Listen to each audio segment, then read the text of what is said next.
Hello, I'm back again. That's really bright in the background. Maybe if I turn it a little bit, tilt it down a little bit. Oh, hello again. Oh, I got super pointy hair today. What? All right. This is part 2. Well, Friday morning comics. Wow, Wingnut is already here. Reggie's like, move some stuff. Let's do it. Reggie posted some amazing pictures on Instagram the other day, and I chided him. I teased you, Reggie, but that is some legit physical fitness and modeling skill. I'm giving you Zoolander status. Yes, Alec, I am on vacation, and I got a whole bunch of new short boxes, and I've been waiting to reorganize my comics for a long time. So I am just basically reorganizing it live. So if you guys want to watch, or if you want to jump in and ask me questions, if you're bored and you're got nothing to do today and you're like me, here you go. Reggie, I don't know if you saw that Matt and I did a Nerd Alert. I think you jumped in the chat at some point in our Nerd Alert show, but we were talking about the evolution of the idea and the term nerd from and when I was thinking about this, you came to mind, because I legitimately feel that the term nerd has evolved from Urkel to you. I think that you are the far end of the spectrum of what a nerd could be these days. Wow, I look really big. I look like a basketball player. I got like widescreen going here. I'm drinking tea, as always. I'm a tea drinker, and I'm fluent in movie quotes and sarcasm. That's about all I got. I went to the doctor the other day, and I got my checkup, and they measured me, and either their measuring system was off or I've shrunk. I don't know. I'm off by an inch. What's up, Charlie? Alec? No, it's just me, but Reggie's in the chat and Alex in the chat. Oh, I thought you were talking to somebody. I was talking to Reggie because Reggie jumped in, said hello. John is 6'7", no doubt, Brick Nasty. I'm a true power forward with weak ankles. It's the tea. Yeah, it's the tea that helps me stay that way. All right, see you later.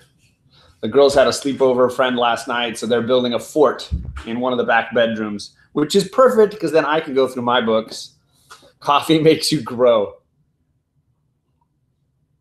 My doctor's office had a little coffee station, Keurig, right out front. So I did that before I went in. I hope the mic, am I loud enough? I hope I got the teacher voice going. I hope I'm loud enough.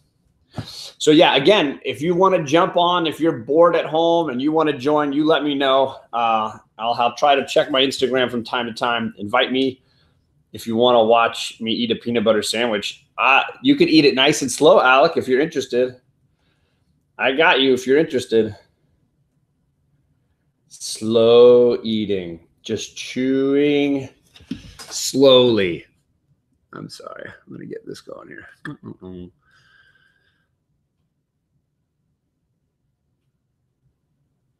Get this going. So I'm just going to go through my boxes here and start finalizing what I want to get ready.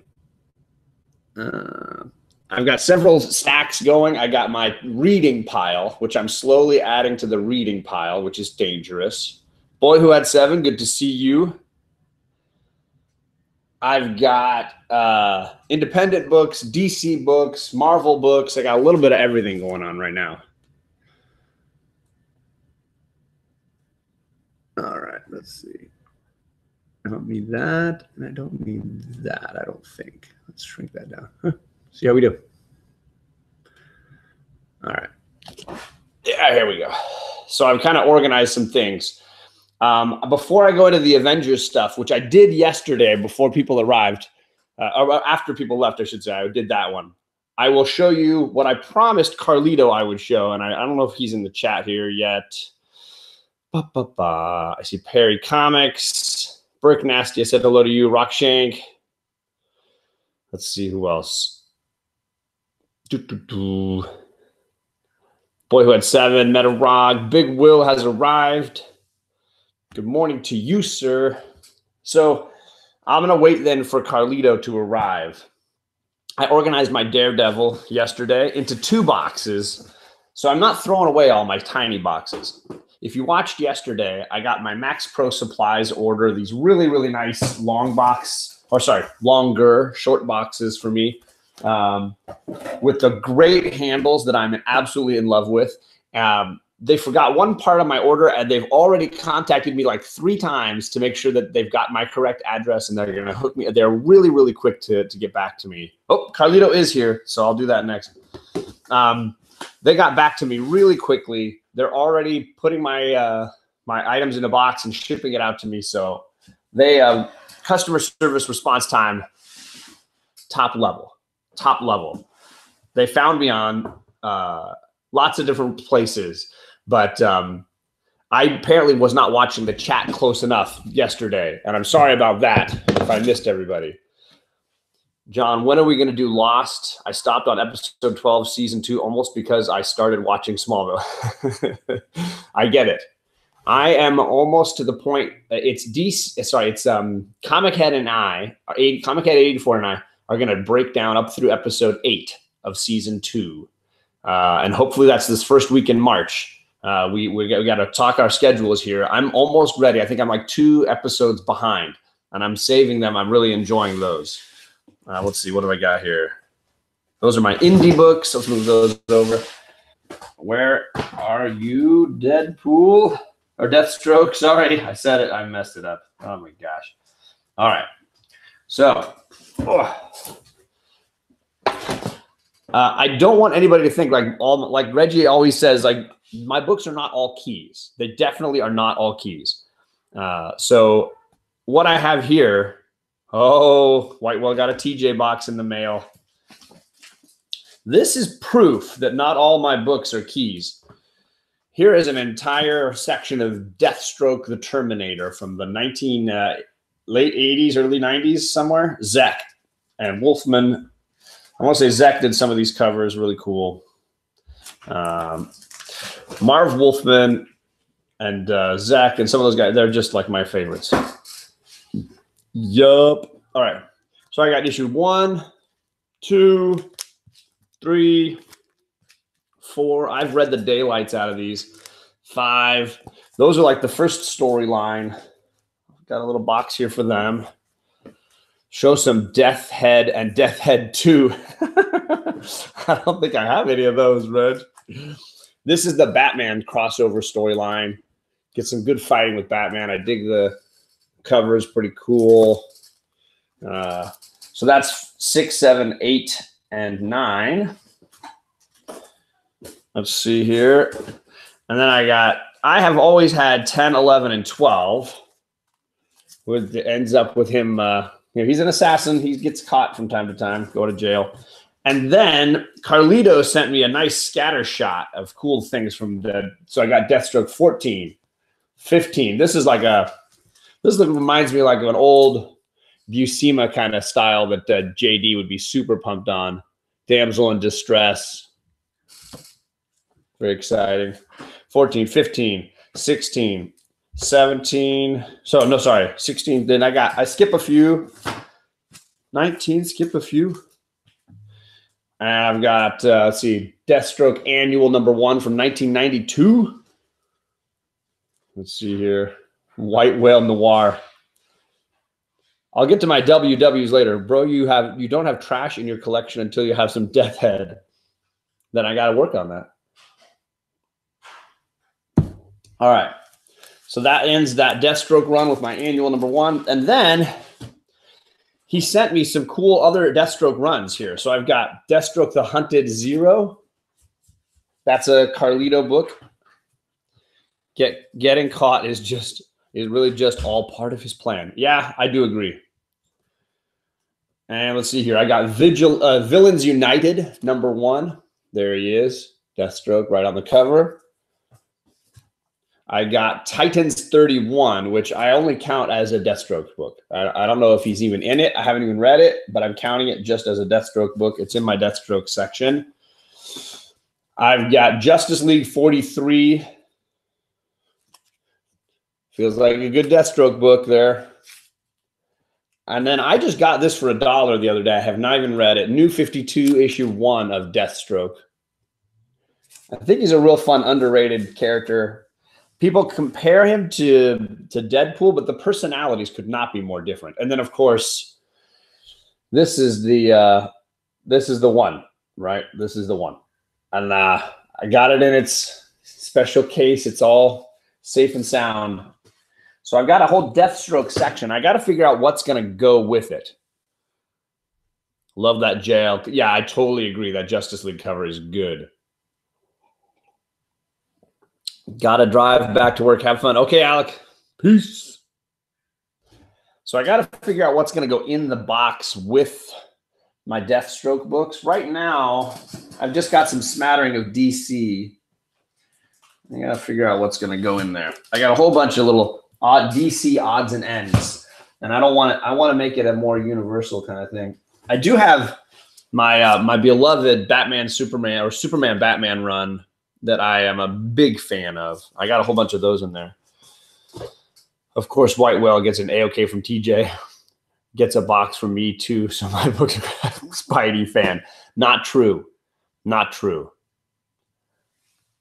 Don't ever feel like a gift to Alec or I or anybody else in this community goes unappreciated. I'll tell you right now. Definitely not the case. I'm going to hold off and figure out what's going to go in this box with Deathstroke there. I'm going to move my indie box over there. I wanted to show some Daredevil stuff. Boyhood 7, Texas. Woo woo. Lunchtime for JP. How's it going, brother? All right, so I organized my Daredevil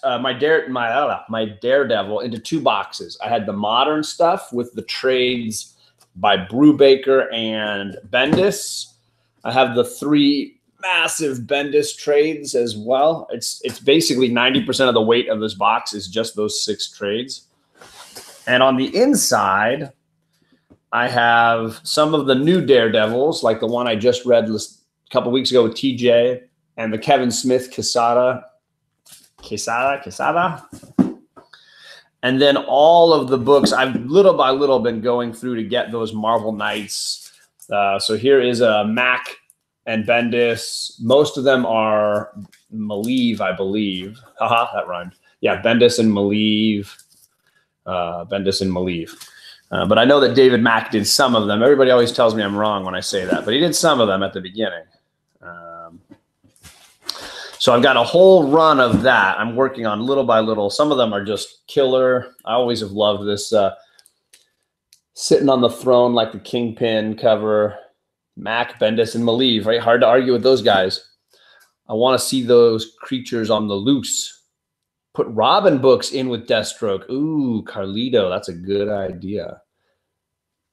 I try to organize them so that there's some kind of a system going on here.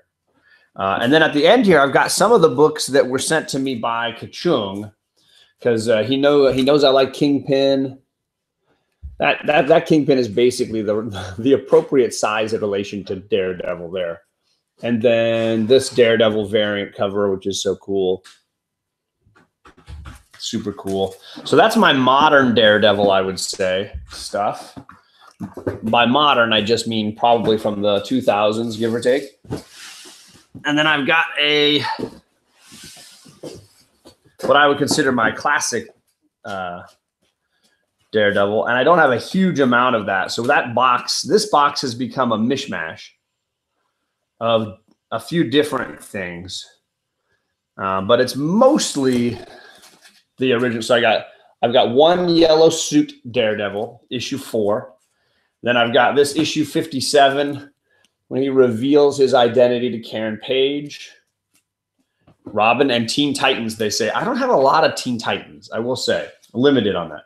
This is a TJ Watson pedigree, issue number 15. Ooh, I've got those out of order. My bad. So this is Ox. Now I got those in order.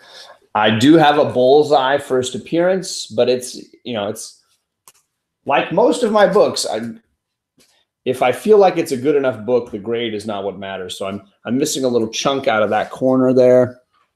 Kind of see that. I got some spine ticks, but it's Bullseye. Love Bullseye.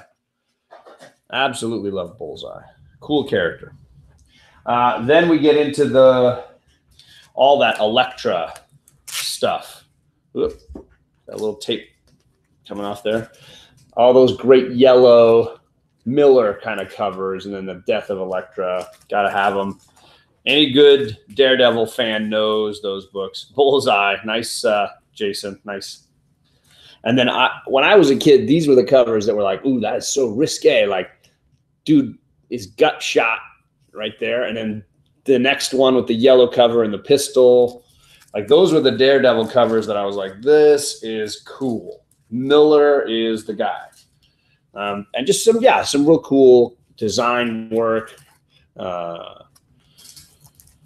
This is that storyline when he's losing control of his powers.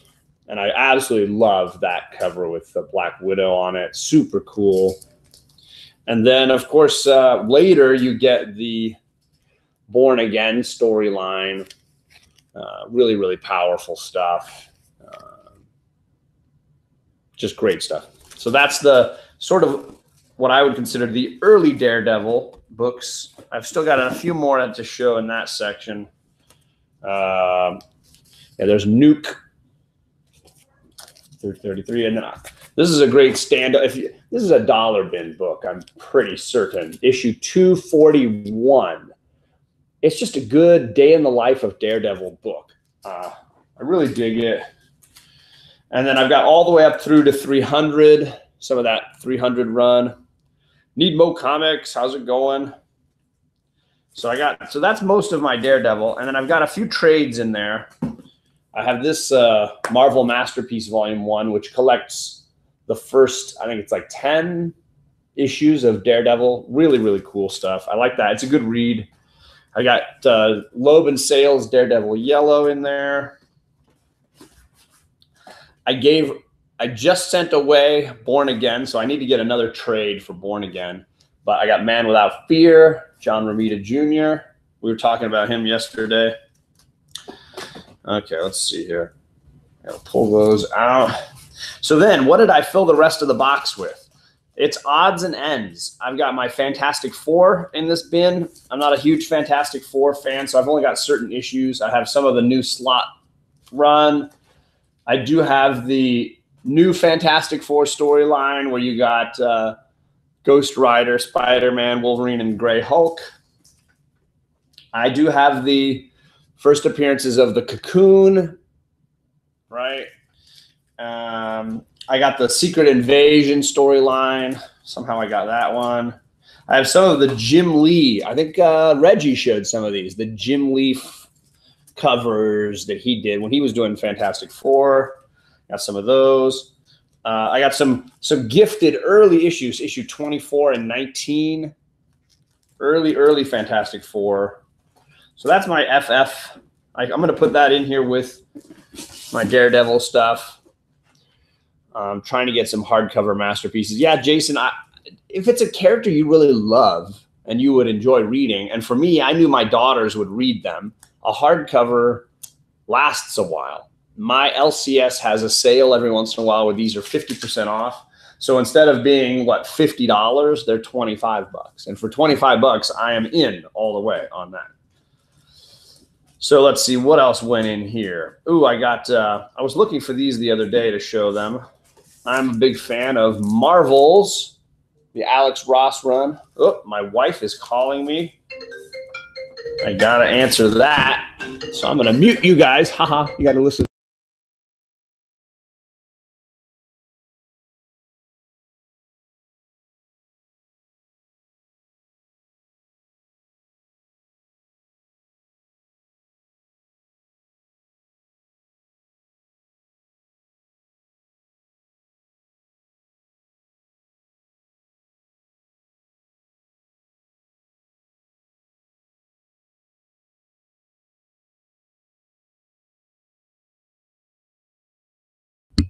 Just had to be silent there for a little bit. Just wait.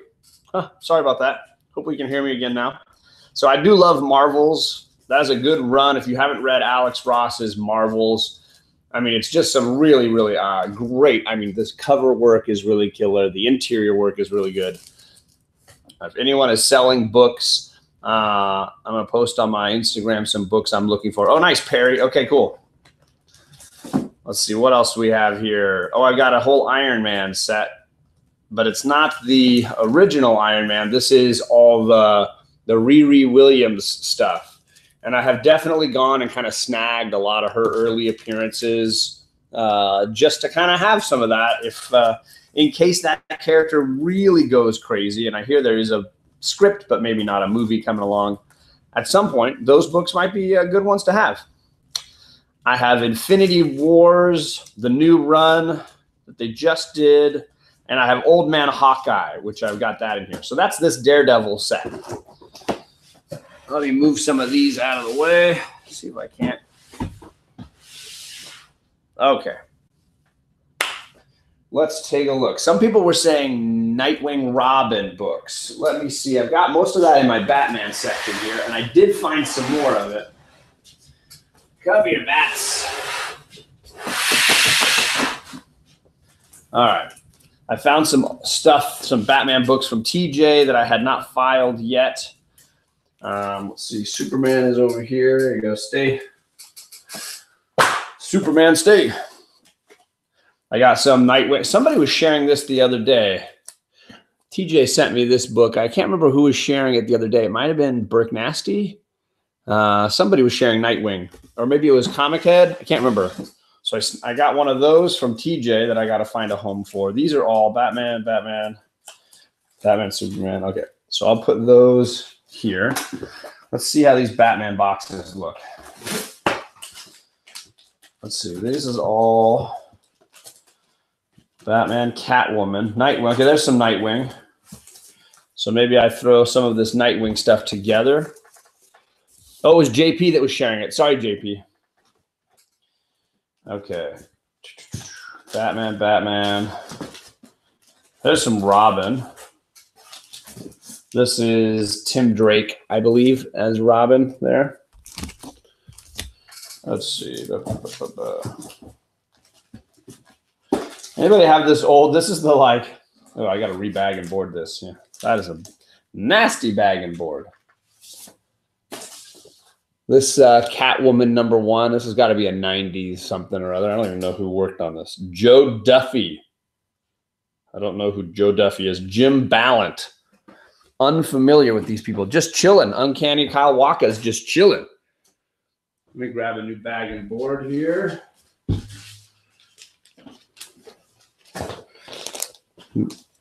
Yeah, I don't know that Catwoman. Ooh, you know that one, Matt? Okay, cool.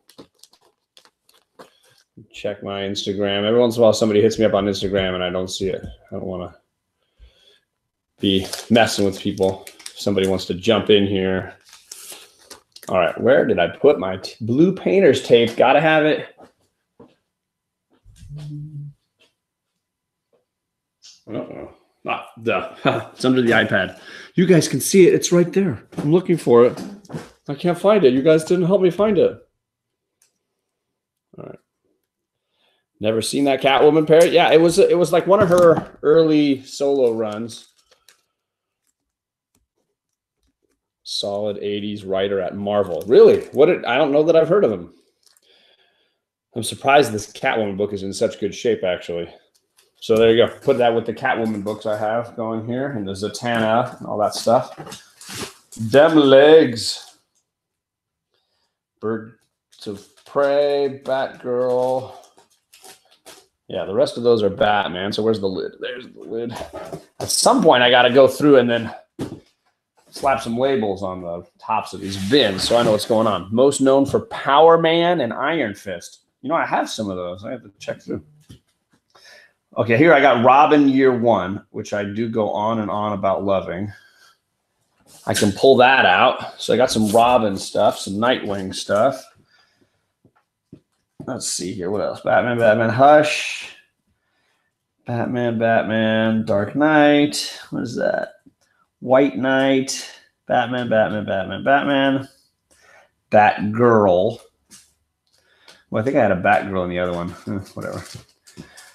All right. Well, it's better somewhat. All right. I don't know where these Batman books are going to go. Detective Comics. I mean, some of these are just gorgeous early Detective Comics. Not early. For me, early. Like 70s. Maybe 80s. That's an 87. Sometimes they used to put the year right on the cover. This says October of 87. They used to put it up in the corner with the number for the book. They would actually include that. That was kind of cool. February. But they just have the month. All right. Well, let's see. There's definitely some room in this box. Here at the front end. Yeah, let's do right in there. All right.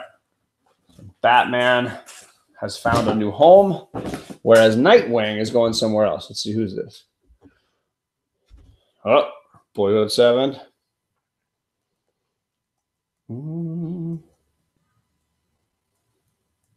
You're getting your chance. I'm trying to think.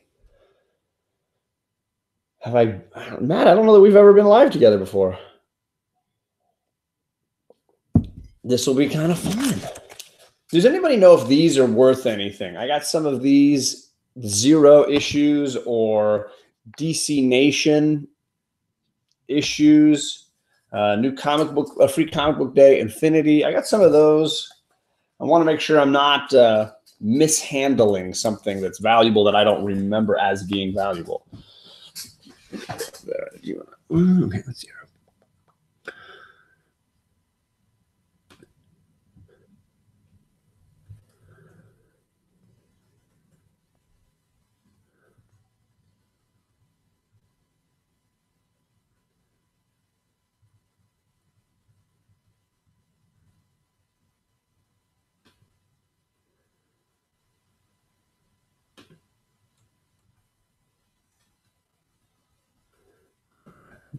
That way, but I could also do it this way.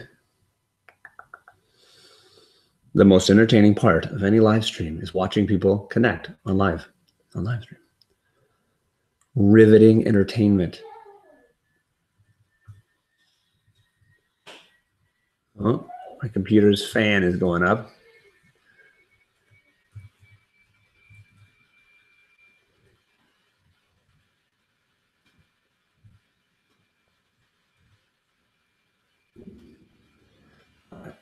Close that and I shrink that. Hopefully my computer can settle down a little bit. It's too much. My computer doesn't like to live stream and send emails all at the same time. It's too much.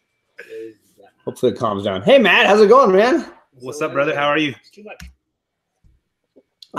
Something fun about reorganizing your comics. It's like spring cleaning or something. Hey Matt, how's it going, man? Give me a sec to figure out technical difficulties. It's all good. It's all good. Do you feel like you enjoy reorganizing your comics, or does it feel like drudgery to you? Oh, I don't know if he can hear me yet.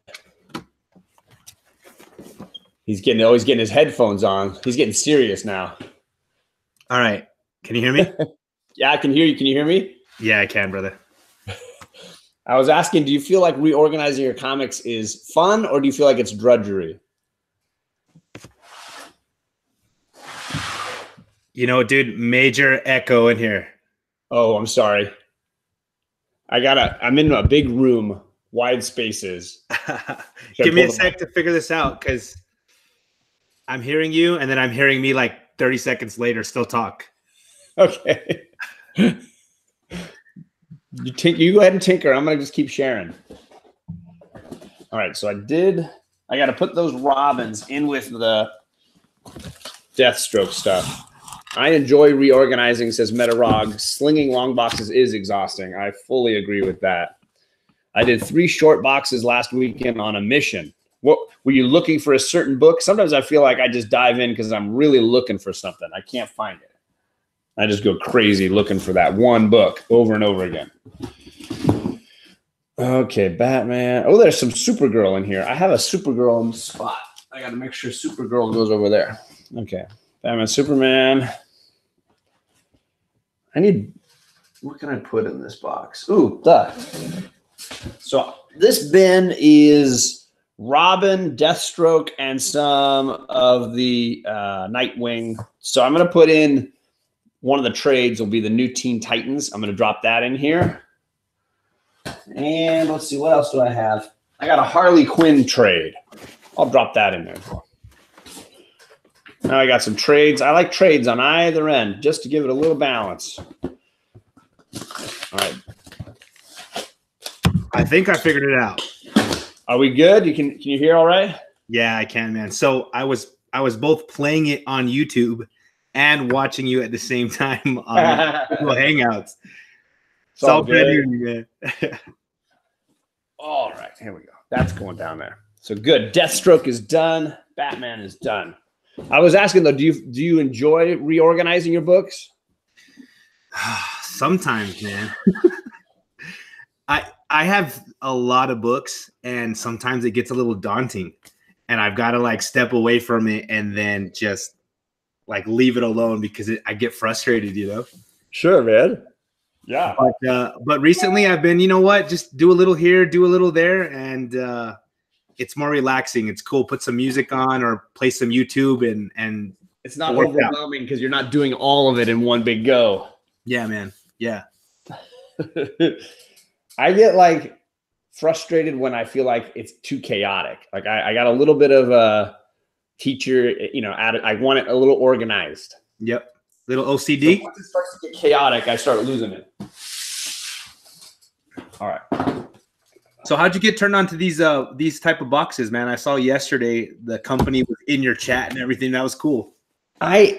I've always done the plastic. Like I've never really done cardboard. I've had too many issues with like paper in this area and, you know, bugs and water. I don't like paper if I can get away from it. So I've always used plastic, and I've found a couple of retailers online that were reasonable with their prices, and I just always ordered from them. Yeah. But I was way due. I mean, the girls and I have upped our comic buying the last year significantly. Yeah. I bet you have. So like we have been overflowing for a while. And then of course, right at the apex of that, I get a TJ Watson delivery. And it's basically like getting another collection on top, right? Yeah. But then it was definitely, this is not complaining at all. This is just me like, okay, now I got comics. Like, where do they go? What do I do with them? So then it was like, we were looking at, you know, it's like $150. So my wife's like, okay, wait, like we'll wait till we get like some of our taxes back, and then we can order some more boxes. So we had the shopping cart ready for so long. And then right when I'm about to order, I was like, yo, Bueller keeps talking about his sponsor having deals on this stuff. Yeah. So I was like, you know, let's just compare. Like I've got this shopping cart ready. Let's make another shopping cart and let's just compare. So we just did a quick breakdown. I needed, you know, X amount of boxes. I think we were looking at like, let's get 10 and just have extras for the girls and I.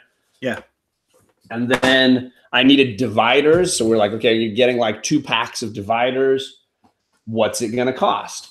And it's like a $50, $40 difference. And I was paying less with the Bueller's thing. I was getting free shipping. I was getting bigger long boxes, or short boxes, so they fit more books. Nice. There was no downside. It was like all upside.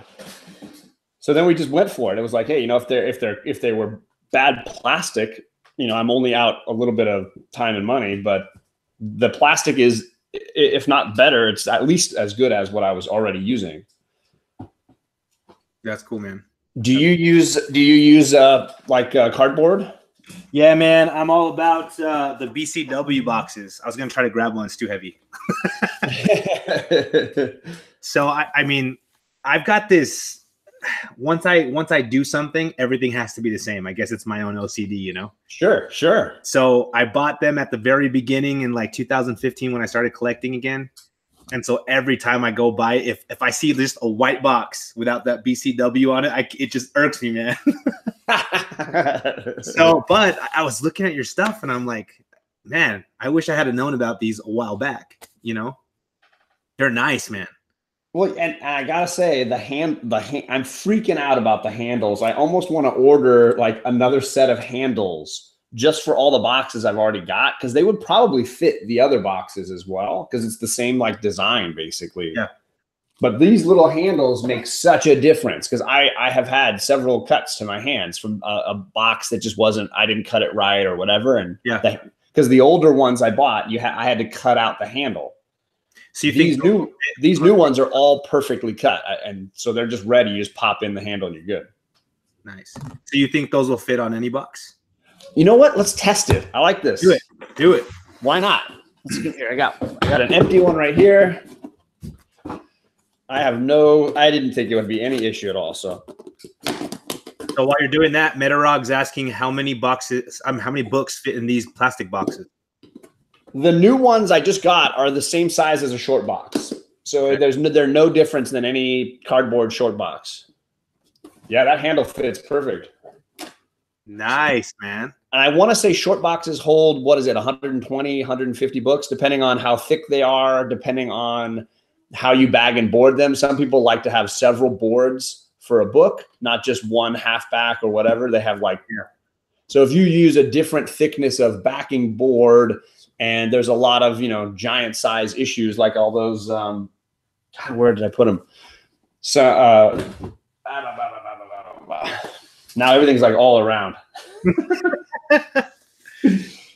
Those Walmart ones that they've been selling, those 100-page book ones. Right here. That's it. Yeah, man. If you had a bunch of those, that would obviously change it a lot. But I want to say that short boxes hold, I thought, 100, 120 books. I have at least, so I want to say an average short box is like 120 books. I've never even counted how many I can fit in a box, man, because I just haven't done it. No, I have not either. And half the time, like I say, I like to put in trades at the front and back of every box. So that's going to throw your number off as well. Yeah. You don't, you use those as just buffers? I use, in between, I use the dividers. Plastic? Yeah, these little plastic, I got some floating around here. Yeah, it's just a simple plastic divider piece. Yeah. Not very thick, but I use it to break up. So it's like, X-Force, now it's X-Men. I'll just drop one of these in. Yeah. So I try to use those as often as I can in between. And then, so I'm going to start a Superman box here. I've got Superman for all seasons, and I got All-Star Superman. I'm just going to put one at the front, one at the back. I've always been a person who buys trades. Nice. I like to be able to read the books without reading the books. This is, I grew up way pre-digital. So yeah. So I couldn't just download an app and read the books I wanted to read. Oh, I wanted to check something. Matt, you're a Batman fan, right? Absolutely, man. Killing Joke. It's a graphic novel. It's not individual issues. Yeah, I think it's just a graphic novel, man. So I might have a really nice copy of Killing Joke and just thought it was a typical trade, and I've been treating it like a trade all these years. No way. I'm such a moron about these things sometimes. No, man, not at all. Just dawned on me the other day that I might have. There it is. Yeah, it's not even bagged and boarded. John, you got to put that in a bag, man. I don't even know if the blue cover is like the third print or the first. I don't even know. Open it up and see. Does it say on the inside here? Sorry, I'm going to sit down. Somebody might know. I don't want you guys going to need to stare at my pajamas here. Fifth print. So I'm not too worried now. I don't feel as bad. Okay. So the blue cover is the fifth print. I'm okay. Unless the fifth print is like super rare. It's a rare one, right? Then I'm going to be in trouble. I'm bagging and boarding that. You live and learn, John. You live and learn, man. It dawned on me last night, like, hey, moron. All right. Kachung, are you calling Matt and I girls? You're saying, hey, guys, hey, girl. Oh, he deleted it. Hey, guys. Okay. All right. Yeah, so okay. I'm not too worried. Fifth print, then I don't feel too bad about it. No, man. I can't, because I think each printing just had different lettering. Yeah, because you see, I mean, I think the first one is the green. Okay, good. Because I remember just buying it, and I was like, oh, it's just a good read. Like, I just want to read it. I know this is me as a kid. I just wanted to read everything. I mean, that's what it's for, though, right? That's the goal. Yep. I think sometimes that's the part we forget about when it's the hustle and making a good deal and all that stuff. Yeah, man. Okay, so here's my Supergirl stuff. These are all from this set is from TJ, the October 2005. I got several first guy. I got a sketch cover that's the Michael Turner. I think he showed off a 9.9 of this book. All that. Right, there's the Power Girl cover for issue 1, and then it's issue 2, the Michael Turner. Whoop, don't slide away. Issue 3, is that a Turner? That's a Turner. Issue 5, there's a Turner. So that's the Supergirl books he sent me. Are you keeping all your TJ stuff together, or are you just putting it in with the Supergirls? What I'm doing is tagging the back. Okay, cool. I try to mark it. Smart. So that it says "Boy Who Had 7" or it says TJ. I don't. Otherwise, I lose track. Hey, speaking of that, how did that Silver Surfer 3 turn out, man? It's gorgeous, man. You love it? I absolutely love it. I'm trying to remember what stack it's in right now. I'm just really glad it went to a good home, man. I really am. I freaking love it. Now I'm on the hunt for the other parts of the original Sin too, because you gave me. Yes. I just need like 3 issues, and I've got the whole run of Original Sin. Did I give you number 8? Yes. Okay, cool. That's like that's the one. Yeah. Yeah. So I think I've read Original Sin, but I don't actually have all the issues. I just read it digitally, I think. So I don't remember where Silver Surfer went. He's in one of these boxes. Oh, no, wait. Is he in right here? He might be right in front. Some of them I'm like, I don't have a whole bunch of Silver Surfer. Like, where do I keep it? Yeah, I don't have it. I don't know where he is. He's hiding out. Have you read Original Sin? Yeah, just the digital version. Okay, cool. Mostly because I needed to understand. I was super into the Jane Foster as Thor. Yeah, me too, man. I love that. And that story came right out of Original Sin, where Thor drops his hammer on the moon. Yep. And I wanted to understand, why did Thor drop his hammer? How did that happen? What's going on? So I went and downloaded that all digitally and just read that story just to get to that point where Nick Fury whispers something into Thor's ear and it causes him to drop the hammer and then he can't pick it up. Yep. Which is phenomenal. It's a great plot twist and so cool. Yeah, dude. I loved Unworthy Thor that came out of that. It was good. It was good. Oh, it sounds like Bake the Snake says he might have some of those Original Sin issues I need, so we can maybe work together on getting some trading. Nice. Hit me up, Bake. Hit me up on Instagram. So you know how Nick Fury becomes a Watcher? Yes. So did you watched Avengers Infinity War, obviously, right? Yes. Okay. You know how the Red Skull shows up? I thought that was like their take in the MCU of Nick Fury as a Watcher, man. That's cool. You know, from Original Sin. Yeah. So, and that the first appearance of Nick Fury as a Watcher is number 8. Part of me was really hoping they were going to turn Stan Lee into a Watcher. Oh, man. That would be so cool.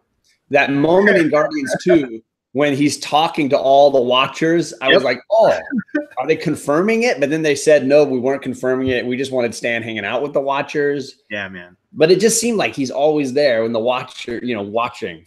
Yep. It just seemed perfect. It would just fit with all of his cameos and explain why he was in every single movie, Yeah, exactly.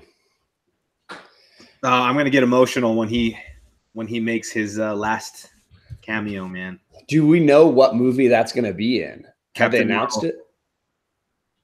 it? It is Captain Marvel. I thought he was in Spider-Man and Infinity War Endgame. Maybe I'm wrong. I'm going to Google it. I don't know that they've announced it officially. Look, see, Matt's. Oh, sorry, he's tiny. Hey, what's up, Charlie? I'll click on his face because you don't need to see my face. There he is. See? Hi, Matt. Hey, girlfriend, how are you? Good. Yeah, did you have fun with your friends last night? Yeah, they're still here. Oh, that's awesome. Yeah, they're building a fort. Oh, that's the life. Finished That's it. life. Now we're making a car race. You're making a car race in the hall with Lego cars? Yeah. That sounds like fun. You should build a ramp. We did.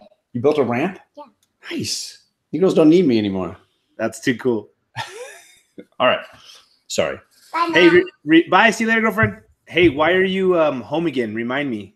So this is an odd vacation week in my school district. They had a lot of issues with, we live in a very cool part of California where you can be surfing and skiing within an hour's drive. No way.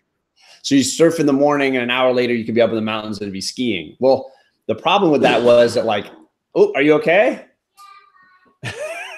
The problem was kids were taken off for vacation like at all different times between Christmas and spring break. They would all be rushing off to do snowboarding and all these things. So our school district, what? Sure. They invented this week they called Ski Week that allowed kids to basically just all go the same time and not have as many random kids gone because teachers were frustrated. You know, half the class is gone or everybody's gone for different times. And so it's really only one or two districts in all of Orange County area.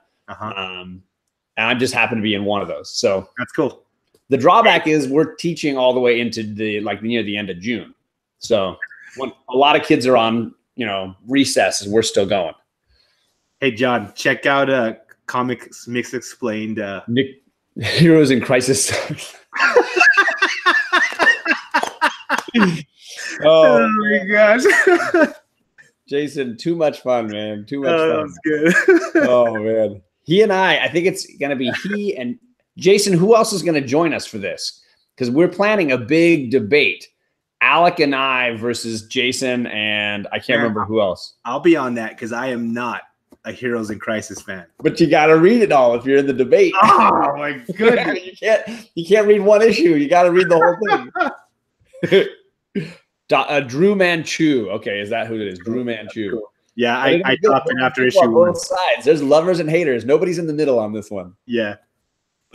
As soon as I read it and I saw the sanctuary, the little shots where they're in front of the camera. Yeah. I was like, I'm done. I just threw it and I was finished, man. Did you read Guardians of the Galaxy this week? I haven't yet. That's literally the first page of Guardians of the Galaxy. No, it's not. Do you want me to? I got it. I know I've got it. No, wait. Oh my goodness, brother. It's literally. We made a joke about it on the show. We were I came in the show late last night, so I missed it. I was like, who is really writing? Okay, here it is. I do have it. It's right here. Page 1 of second issue of Guardians of the Galaxy. So they have the little intro page, right? And then it's just a whole set of. Goodness. There it is, Peter Quill talking his feelings out. It's straight up Heroes in Crisis. Okay, time out. Why did Donny Cates do that? Is he like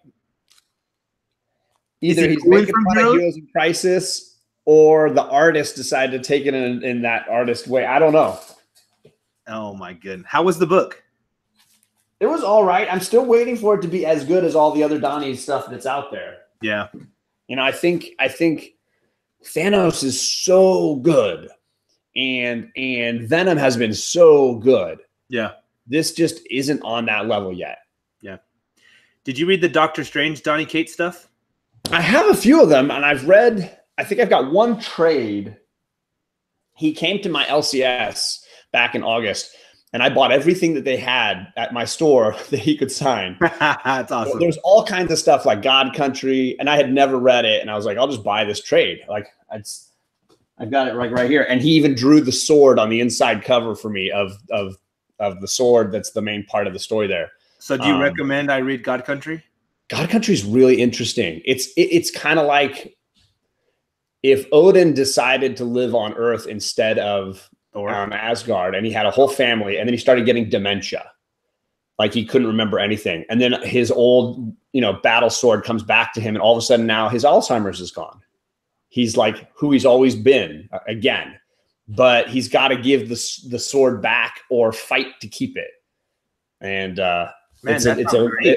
it's all about Alzheimer's. That's like the big subplot or subtext. Yeah. And then he's got a son and a granddaughter, and he's dealing with the ramifications of, hey, now I've got my memory back, but it's causing a lot of pain to everybody around me. That sounds awesome. I think I'm going to pick up that trade, man. It's just one trade. It's a one shot. Like, it wasn't like an ongoing series or anything like that. But they're trying to make it into a movie or something. Yeah, a movie. I had issue 2, 3, 4, and 5 signed by Donnie Cates. Ooh. But I send those out in a mystery box, and I'm not sure who got them. Oh, they haven't shown it off yet? No, they haven't, man. So I haven't heard from the thing. I think a lot of people are like, well, if they don't have an Instagram or a Facebook, then they're not going to post it. They don't make videos, right? They're just going to, I don't know. Yeah. I have not read Old Man Quill 2 yet. Carlito is like, he says the ending is so good, I've got to read it. It's sitting right there with Guardians. I put aside all of my my pools for last week and this week. I haven't read one. I picked them all up. But literally they're sitting here like these boxes are full. They're just here, sitting here. The reading list gets bigger and bigger. It does, man. But I've just been concentrating on the Green Lantern Secret Origin to be ready for next week. But you've already read it. Are you just continuing to reread it? Yes, dude. And I love it just as much every time, man. It's a good read. Again, I'm a big fan of No Fear, which is the third one. Yeah. So I'm really looking forward to chatting that one with you guys, because for me, it's the one that's most like psychologically interesting. Yeah. Yeah. And I've got. You're gonna be on that. You want to be on that show, then, obviously, right? I'm ready. Sweet. Where is it? Oh, drat. Where did I see? Everything's in a new home right now. Everything's moving. And since I got on, you really haven't done much, man. I feel bad, like I'm stopping you from. Yeah, so I went and got that. See, I had to get that. That's beautiful, man. That Alex Ross cover, so amazing. It's gorgeous. It really is, man. Yeah, so here's some Adam Hughes Supergirl. I found one of those. I want that cover, man. Ooh, I'm working my way through the Art Germ Supergirl covers for Charlie. Yeah, those are beautiful. Little by little, I'm getting most of them. I got a couple of 19.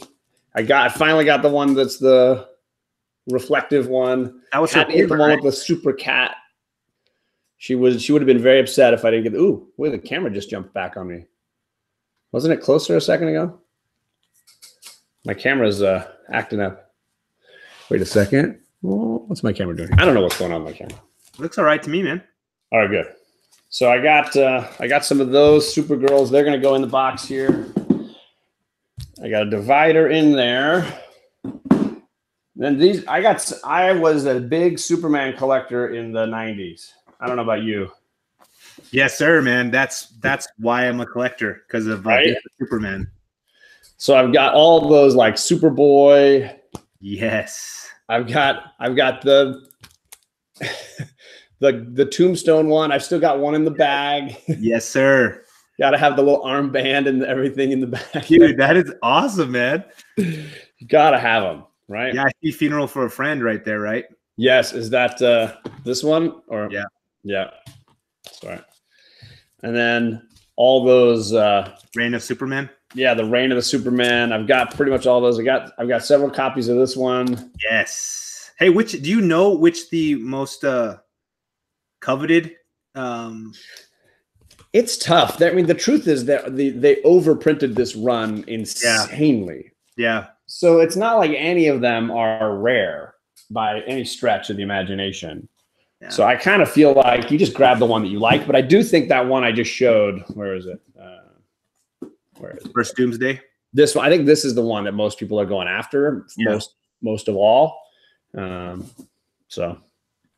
Yeah, because they have like 5 or 6 or 7 printings of that book. It's crazy. Yeah. And I have a first print that goes along with my books like yours. Uh-huh. Because I have the entire run, all the tie-ins, everything, man. Yeah, everybody was so into it. And then they had that numbering system with the triangle on the corner. Yep. I got all my Shaquille O'Neal covers. Yes, sir. That's what I call the steel, the steel. Because Shaq made that movie. It's like everything is Shaq now. That's all you can see. Right? I can't get past it. I love And it. this is the one with like the, let's see, Action Comics. I can't remember. That was the one with like the robot, right? Action Comics. What is it Rain of No, this is the one with the sunglasses. The Okay. version. The Eradicator. Yeah. The least popular of the new ones. And he only lasted such a short time. Yeah.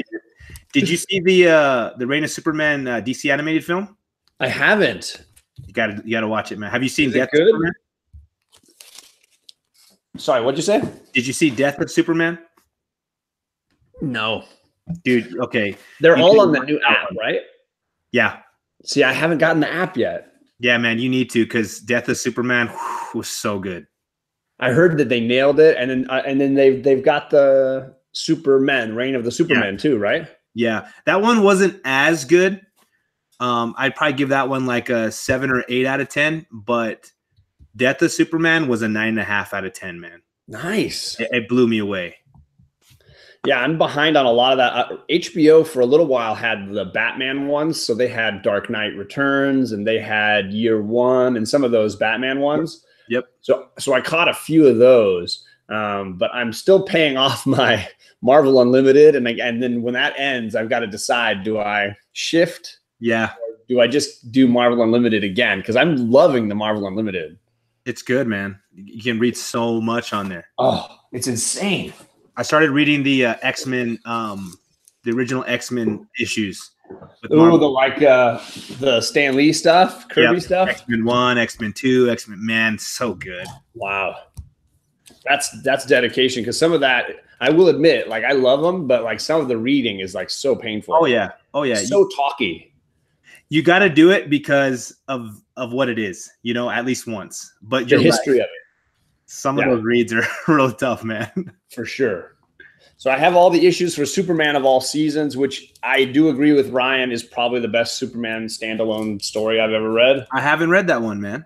It is iconic and so cool because most of it is told other people telling his story, right? The trade is in here somewhere, yeah. Bake said, let's get a Fire Stick and watch it for free, man. Is that what somebody said? Yeah. My dad does that. I don't want to get in trouble, but I know. So this is a $20 trade. Okay. It comes in 4 parts. Each season is told by a different character. So you get Ma Kent tells one part, you get Lois telling a part, you get Lex Luthor telling a part, and it's all their perspectives on who Superman is and Sweet. I'm gonna pick what it up. he does. Yeah. I got issue 1 of the Frank Morrison run. Oh yeah. This is when Superman gets basically like cancer and starts to die. Yeah. Which is a powerful idea when you can weaken him like that. Let's see here. I got that Jim Lee Azzarello run. I've got way too many of these. I got all the little like Turner variants, and I got all the stuff. It's an insane amount. There's some amazing covers in this run. There are some really odd, like cool style covers. I just wish the ending was as good as the beginning. I don't know if you've read that run. I felt like the ending it kind of petered out. It all became about Zod. I was like, what year did those come out, man? Do you know? 2005. Okay. Yeah, I stopped collecting and reading comics about 2002. Okay. That's when my oldest was born, and there you go. didn't have any money. Yeah, no, 18-year-old kid trying to pay for diapers and milk, I know exactly how you feel on that one. Yeah.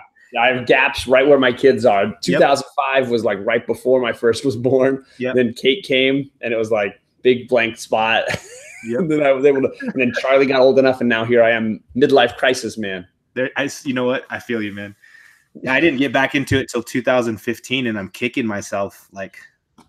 Well, I know that there was that big 2010 explosion, right? Yep. Everybody's saying, I don't know if you watched, I think it was Reggie, and I know RB3 does some of those sort of accounting economic breakdowns of books, the blue chip book kind of stuff. And it seems like something happened in 2010, whether those Marvel movies just started getting super, super popular, but it was like everything just started going up in 2010.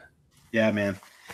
That's like the one constant, it seemed like, on all the blue chip books that they showed was that 2010 was the year, and it just all spiked. Yeah. It kills me because like I'm hunting this year FF1. Mm-hmm. And if I had just hunted it 5 years ago, I would already own it. But now like all the nice copies that I'm okay with are above 10 grand. It's like, okay, I don't want to spend 10 grand. Oh yeah. No, I mean, yeah, I find myself giving up on a lot of books that I wanted, just because, I've been priced out of the running for a lot of stuff. Yeah. Whether it's an X-Men one, which has been a book that I've always wanted, and talk about a lot of firsts. I mean, sometimes you get a book like Iron Man 1 or in Hulk 1 or whatever, and it's like, that's a great first for that character. But you're talking about a first for Cyclops, Jean Grey, Iceman, Angel, Magneto, Professor X. Yep. It's like, holy cow, how many firsts are in one book? Yeah.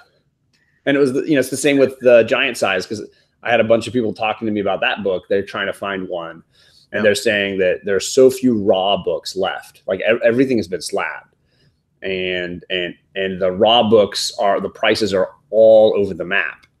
People want a crap ton of money. A lot of money for a really ugly book. Yeah, man. I was looking at him yesterday with Sasquatch. We were just talking to each other. He's one of the guys. He's hunting one. Yeah. And I was on eBay for him. I'm like, all right, bro, these are the prices. And I'm like, oh man, that book's ugly. Let's not pay that price for that book, Yeah, we found a guy that was selling a raw one on Instagram. Alec and I found it at the exact same time, and we had been on with him the night before on the book club, and I sent him the link, and Alex sent it right after. Yeah, and Alex, I just saw that book too. One? Yeah, that guy wanted $1,200. Oh, $1,200 for a raw Giant Size, and it didn't look any nicer than the one I paid less than $600 for. Oh man, and that was less than a year ago. Yeah, because I got mine in April, I think. Maybe it was May. Yeah. I don't know what's going on with that book right now. Yeah. I think it's just everybody is thinking, you know what, I've got to hold on to mine, or I got to sell it really high, because if the X-Men show up in the MCU, it's over. Right. And so everybody's either selling it high or not putting it for sale yet. I totally agree. Now, when you organize your books, Matt, do you keep the things that you're reading and buying currently separate from the books that like you're keeping? So like I've got a lot of, let's say, Avengers books, but I'm not putting the new stuff I might be buying in with the older stuff. I kind of keep them separate. Yeah, I do too, man. So I have like a 2-year box where it's all the books from the last 2 years. And then once I hit that 2-year spot, or I run out of space, then I'll take the older ones and put them in with my older issues, Nice. Yeah, that's the exact same thing I do. Yeah, so I use the decorative cardboard boxes for my new stuff, and I can move them around, and I can keep them in the background of videos and stuff. Yeah. And then they're always out. And then the other stuff I can like store in the closet, and it's gone for a while. The chat is talking about the best and worst entertainment here. It looks like some people are really hating on Iron Man 2 and Iron Man 3.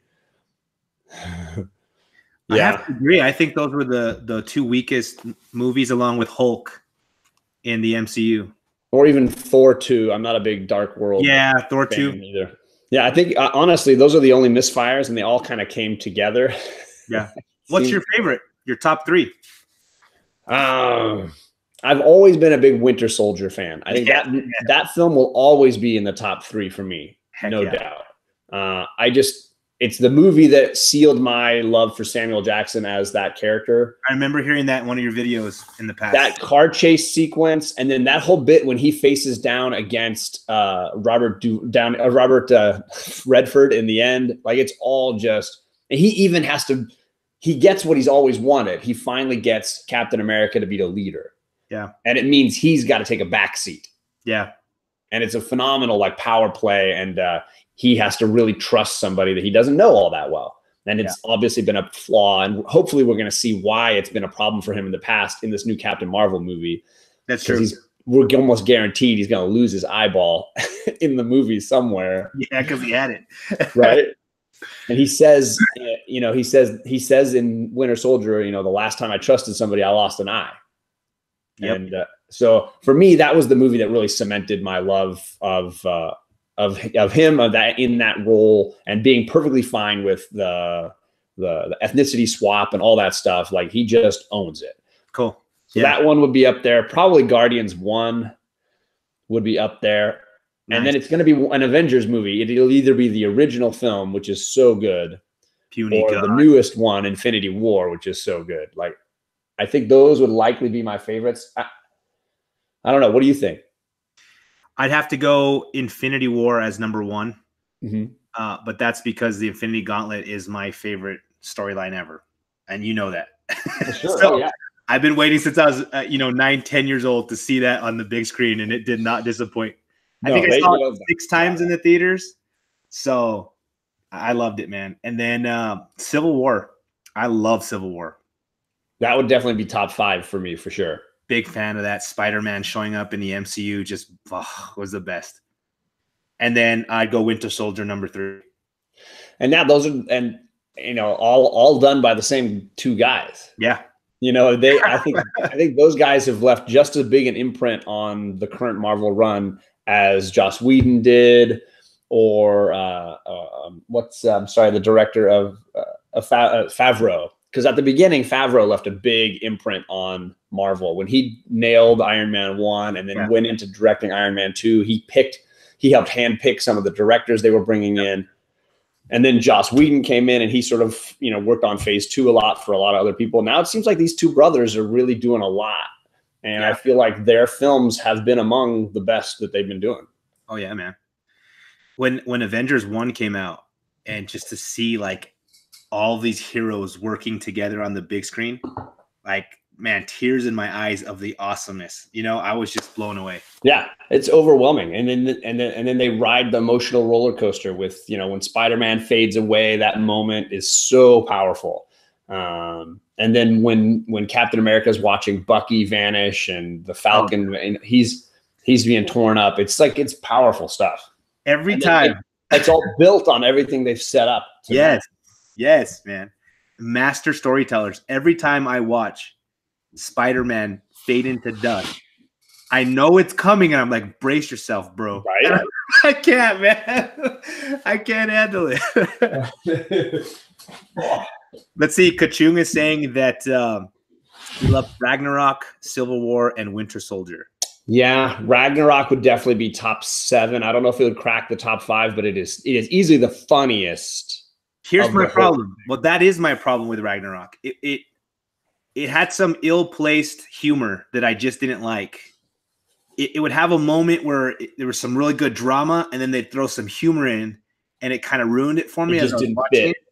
I love that movie. It's definitely a top 7 for me too.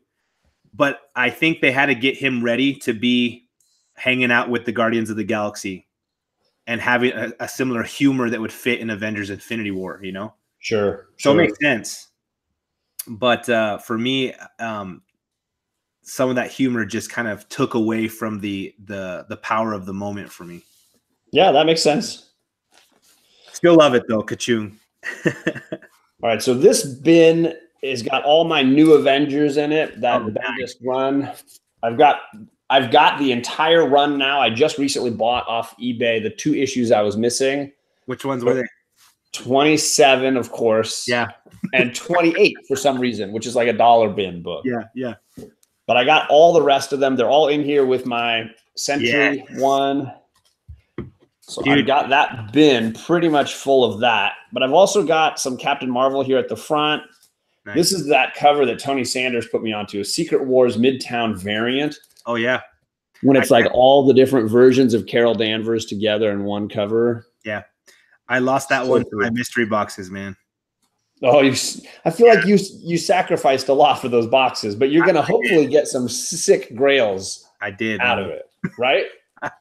That's what I'm debating on still, because I got the money from the boxes.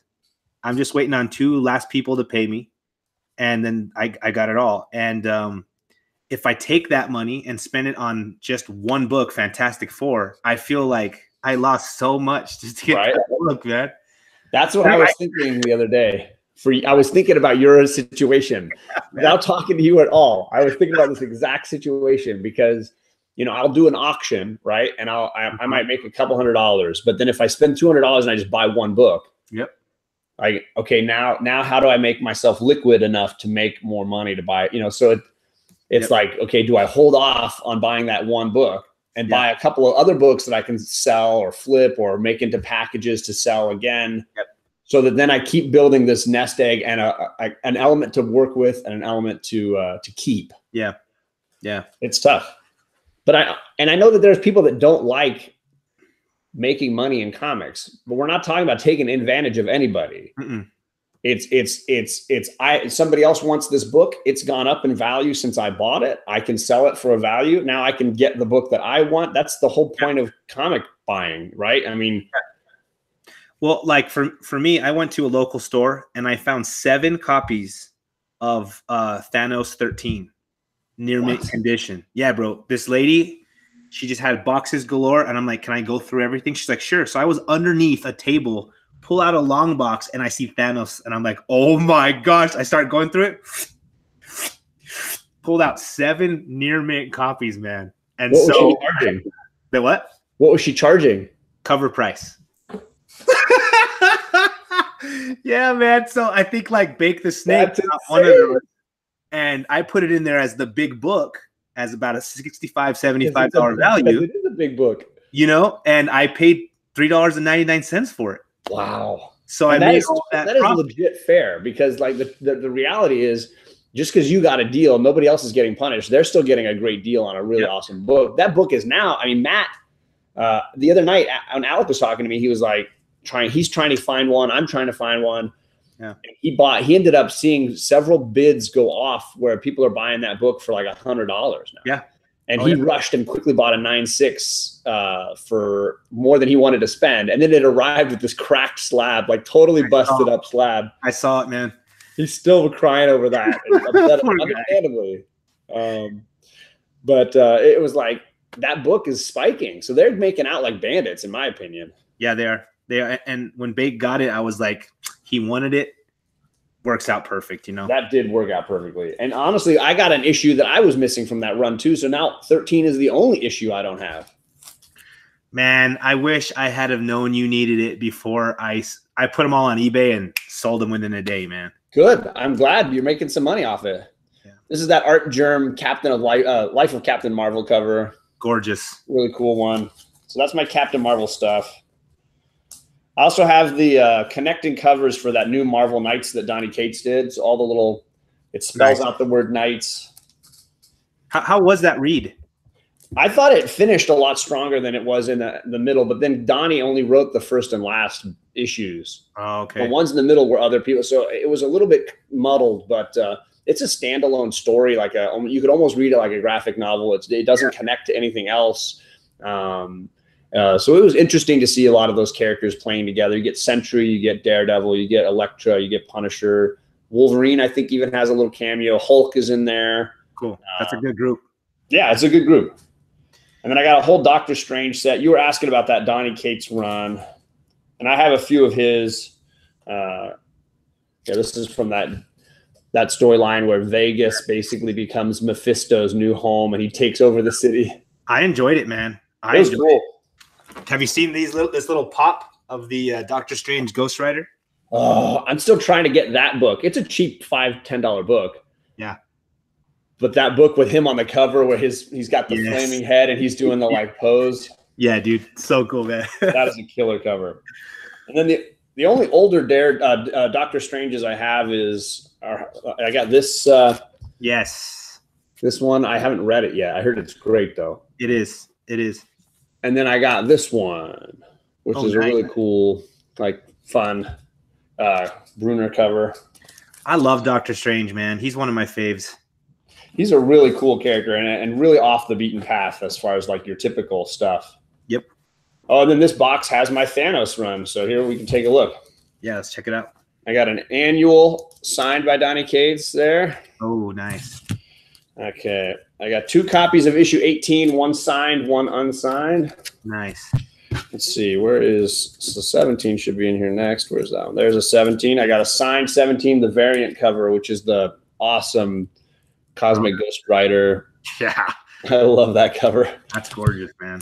And then Have you read all of these? What's that? Are you reading these, or are you just not touching them? I've read them all once, but now I've got the trade, so I read that when I want to. Cool.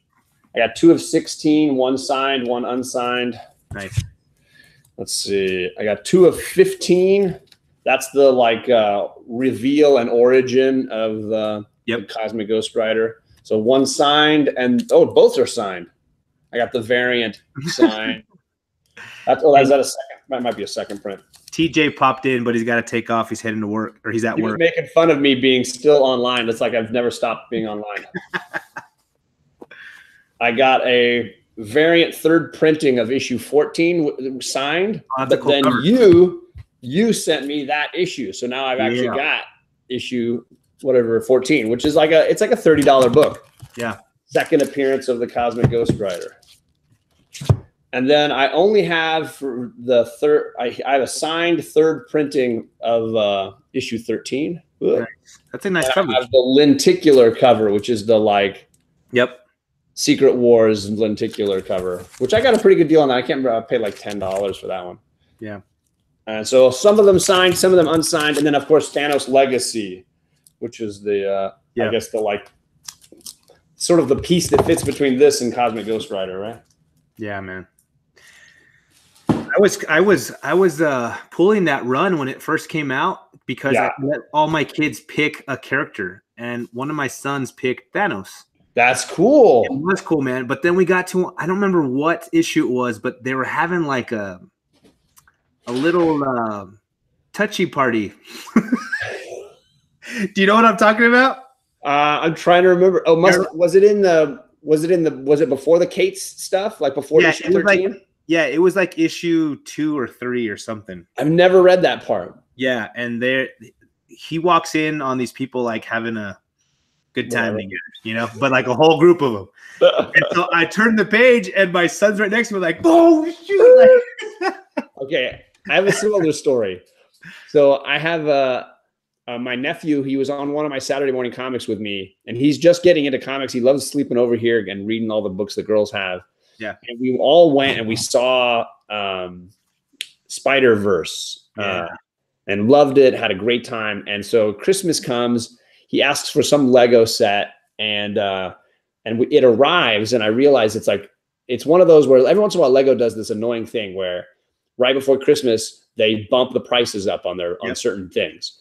So it got put on his wish list, and it was like a $5.99 whatever. But when I went to buy it, it had bumped up to $15. I order it. It's this tiny little thing.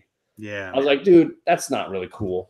Yeah. So I'm like, we're going to send it back. We'll get our money back. But I have no gift to give my nephew now for Christmas. Oh, no. So I run over to my LCS. I'm like, okay, we're going to get something. We'll find something for him. They still had, day before Christmas, Ultimate Fallout, the trade paperback, and the first Miles Morales trade paperback. Nice. I was like, dude, he's going to be set. He's going to love this. Little did I know, in Ultimate Fallout, there's this whole romance love story going on. And so they take it home, they're reading it, and there's like, hey, there's Captain America making out with this random chick or whatever. Yeah. And they were like, okay, we're going to put this one away for right now. Oh, no, man. So now he's like, the joke is my brother's hidden it. And he's going around the house going like, where's that comic book? I want to read that comic book. Yeah, man. Oh, my I didn't know. I thought, it's just I didn't know it was. So apparently I need to read Ultimate Fallout again just to remember what's going on in there. Yeah, man. All right, what do we got over here? Somebody was saying those early Luke Cage Power Man books were written by that one writer, but I got a couple of those. This is Luke Cage Power Man 18. I just love when he had the chains on and the DV. He's cool, man. And then I got this from one of Comic Tom's mail calls. I got Iron Fist #1. No way. Yeah, that was in one of my mail calls from Comic Tom. It's not in pristine. It could use a press. It's definitely bumpy, but not a lot of color break. You could press out most everything. Dang, man, you got the hookup on that mail. That was, it was easily the best single book I got in any of his mail calls, the 5 months or whatever that I was doing it. So I'm keeping those together. And then here's that original Sin run. Nice. And I don't know if you snagged this the other day, but I think this is going to go down as one of my favorite covers of the year. I did it, man. I saw the cover and I was like, wow, that's gorgeous. That is something else. All right, so now I got to organize. I had a Miss Marvel here. Let's see. I like to keep track of the books that I'm missing from certain runs. Yeah. So I just write them down on little Post-its from here, and then later I put them into a document, like a Word document. Smart. Because then you don't have to go through your box and say, okay, which one was it that I was missing? As long as I'm good about updating the Word document every once in a while, I'll be okay. That's the problem, isn't it? Because you sometimes buy the book and you're so excited about sharing it and all this stuff that you forget to update what's going on. Yeah, man. All right, I got 2 other Avengers boxes. Let's see what this one is. Yeah, this is my Thor box here. Do I have any Thor books to go in here?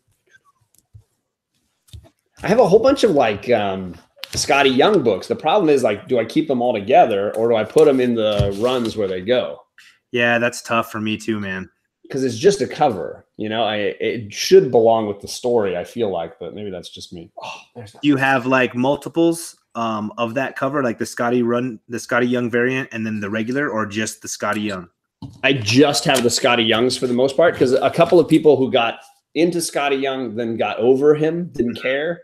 Sent them to the girls. Oh, so cool. Like, this is a signed Deadpool #7, Scotty Young with the little plunger gun. That's awesome. And then this is America issue #1. She's got her spray paint can going. That's all cute.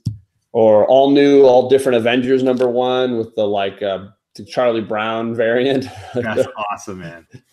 And then Young Avengers #1, where they're all like playing with Hulkling there on the ground. Love it. Infinity Part 5 of 6. I love this. Captain America is saying, I know you're all super powerful aliens and gods and stuff, but trust me, this is a pretty freaking sweet shield. He's talking to like Guardian and Thor. Yeah. That's awesome. Is that Dr. Doom back there? It is. No, it's crud. I can't remember. I'll hold it a little closer. I can't remember what the guy's name is. I can't tell who that is, man. Yeah, I can't remember. So I've just got a whole set of them, and it's like, I've been keeping them separate, but I'm feeling like that's probably not the best call. Yeah, like if I let's see, from Heroes to Icons is saying it too. If I have 2 copies of it, I'll put my variants in a different box. Yeah. But since you have one, I'd probably just keep it with everything. Oh, right. Is that Kang right there?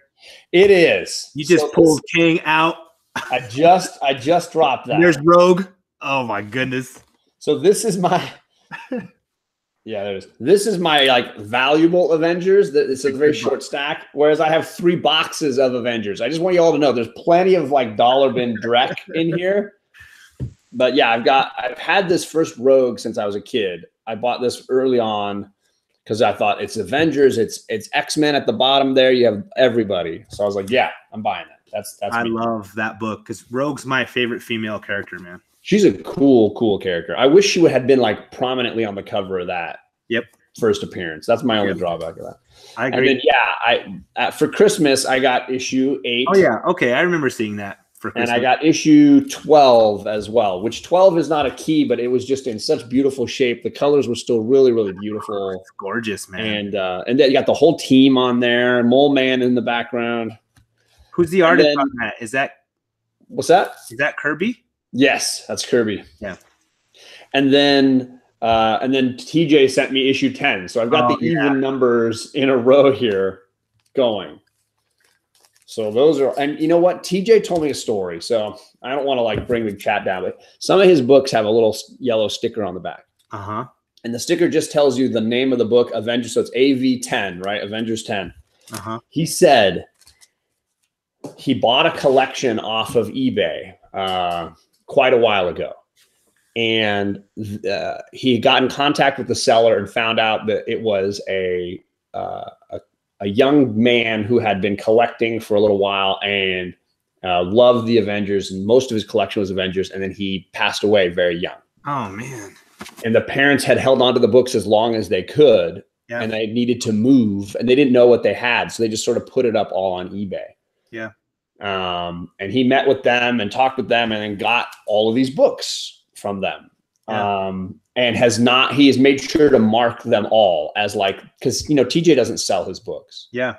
So he knows exactly what books he got from this family, what belonged to this little kid who apparently took care of his books really, really well. Wow. Because they're all just immaculate. That must have meant a lot to TJ too, because he was like that. Yeah, exactly. Yeah. So several of his books had those stickers on them, and I've left the stickers on. Even when if I rebag and board them, the sticker's going to go with them every time. Yeah, man. So here's an issue 61, which has that really funny Doctor Strange with the weird mask. That's Doctor Strange up there in the corner. Yeah. So this one has a sticker on the back, AV 61, issue 61. Nice. Yeah. So most of that's all of the double digit and single digit Avengers I have. Those 4 issues is it. Then I jump to issue 111. This is the first time Black Widow joins the Avengers. That's a great cover. Yeah, you got the whole crew there jumping in, and Daredevil's in there. I love Daredevil. Her with Daredevil. I like that's a good pairing. And then I just got this one at the Comic-Con. Yeah, I saw that, man. Finally got my Taskmaster. Such a cool villain. You know me, I like to collect villains. I always like villain first appearances. So that's all the Avengers I have through to 200. This small stack is all the Avengers up through 200. I do not have that many Avenger books. The Avengers I love. What's that? Do you know how many I have now after my mystery boxes? Oh, I don't want to know. 0. This is a heartbreaking number. Is it 0? It's 0 now, man. Dude. I lost about 20. Oh. But you know what? You're going to end up getting some amazing things. My advice, and again, it's not worth anything, but my advice, split it. Whatever funds you've made from this, split them. Half of it on stuff that you're going to cherish, or that you're going to save towards stuff you're going to cherish, and the other half towards things that you can buy and potentially then resell to people who would get a deal on it. Yeah. I think you'll find, I mean, it's not enjoyable. It's more of the hard work stuff, the drudgery or whatever. Yeah. But that's definitely my attitude when it comes to those auctions I'm doing with Alec is I'm just selling stuff that doesn't mean a lot to me, and other people are getting deals. Like I sold that McFarlane lot for maybe $40, but I know I paid way more than that when I bought those books individually. They're like $9-10 books, and I just sold like 10 of them. Yeah. But I don't care for them, and they're going to mean something to somebody else. Now that $40 became this book for me. Yes. Yeah. And if I sell this for more than $40 at some point, that's fine. If I don't, I've got a book that I care about that I'm going to love. So that's just my attitude on that kind of stuff. Yeah, I've been going back and forth thinking I should do this mystery box thing again, and I can invest some of that money into picking up some great books again and hunting, right? And then turn around and put some stuff together and make a little bit more money again, Totally. Until I just build up a little basket and then spend it how I want, Popcom says he thought your favorite character is Psylocke.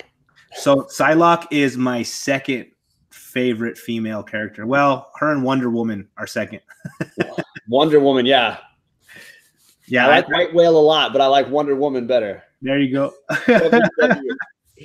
No, I love Psylocke though. She just reminds me of my wife, so I've always felt that way about her. And she's gone through some fun iterations, obviously, from the days when she was supposed to be a little more like Xavier using the Cerebro and whatever, all the way through to this like psionic knife or whatever this thing she's got now. Yeah. And the whole like ninja thing. So this is a huge stack of Avengers books that are worth absolutely nothing. Mm-hmm. Absolutely. But I love this run. So this is issue 263. This is when they find Jean Grey at the bottom of the ocean. Oh yeah. They find her cocoon. This is not a valuable book. But then I've got that issue all the way through to 279. So 263 through 279. Oh, that's a great run right there. It's a run that I enjoy the read of. You get a lot of fun characters. The female Yellow Jacket. You get Molecule Man, and you get Kang, a battle with Kang the Conqueror. Nice. And it builds towards several Avengers characters getting injured. Yeah, there's drama with Namor. being hated and having to maybe potentially leave the Avengers. He's always hated, man. Yeah, well, understandably, he's kind of a scumbag. He is. He puts himself in that predicament. Yeah.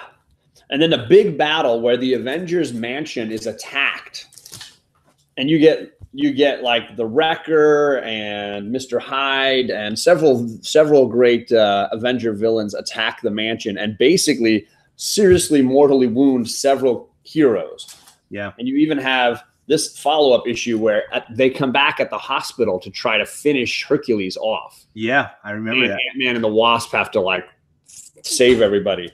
And of course, one of my favorites in the run is the following issue when it's very angry Avengers who found out their mansion's been messed up. And it says, beware Masters of Evil. They're not called the Avengers for nothing. That's a gorgeous cover. Yeah. So this run, and then, it leads into a big battle where the Avengers are taking on the Masters of Evil. Nice. I really just love the storyline. I really enjoyed it. And it ends with a rebuilding of the Avengers. Who's going to be the new leader of the Avengers? That's cool. What's up, lady? I'm hungry. Hungry? I thought you were just having a snack a little bit ago. I'm still hungry. Oh, my gosh. What do you want to have?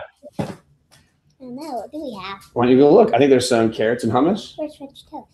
We already ate French toast for breakfast. What are you talking about? Have French toast at 11 o'clock? Yes. Oh, my gosh. I like the little punk glove you got going here.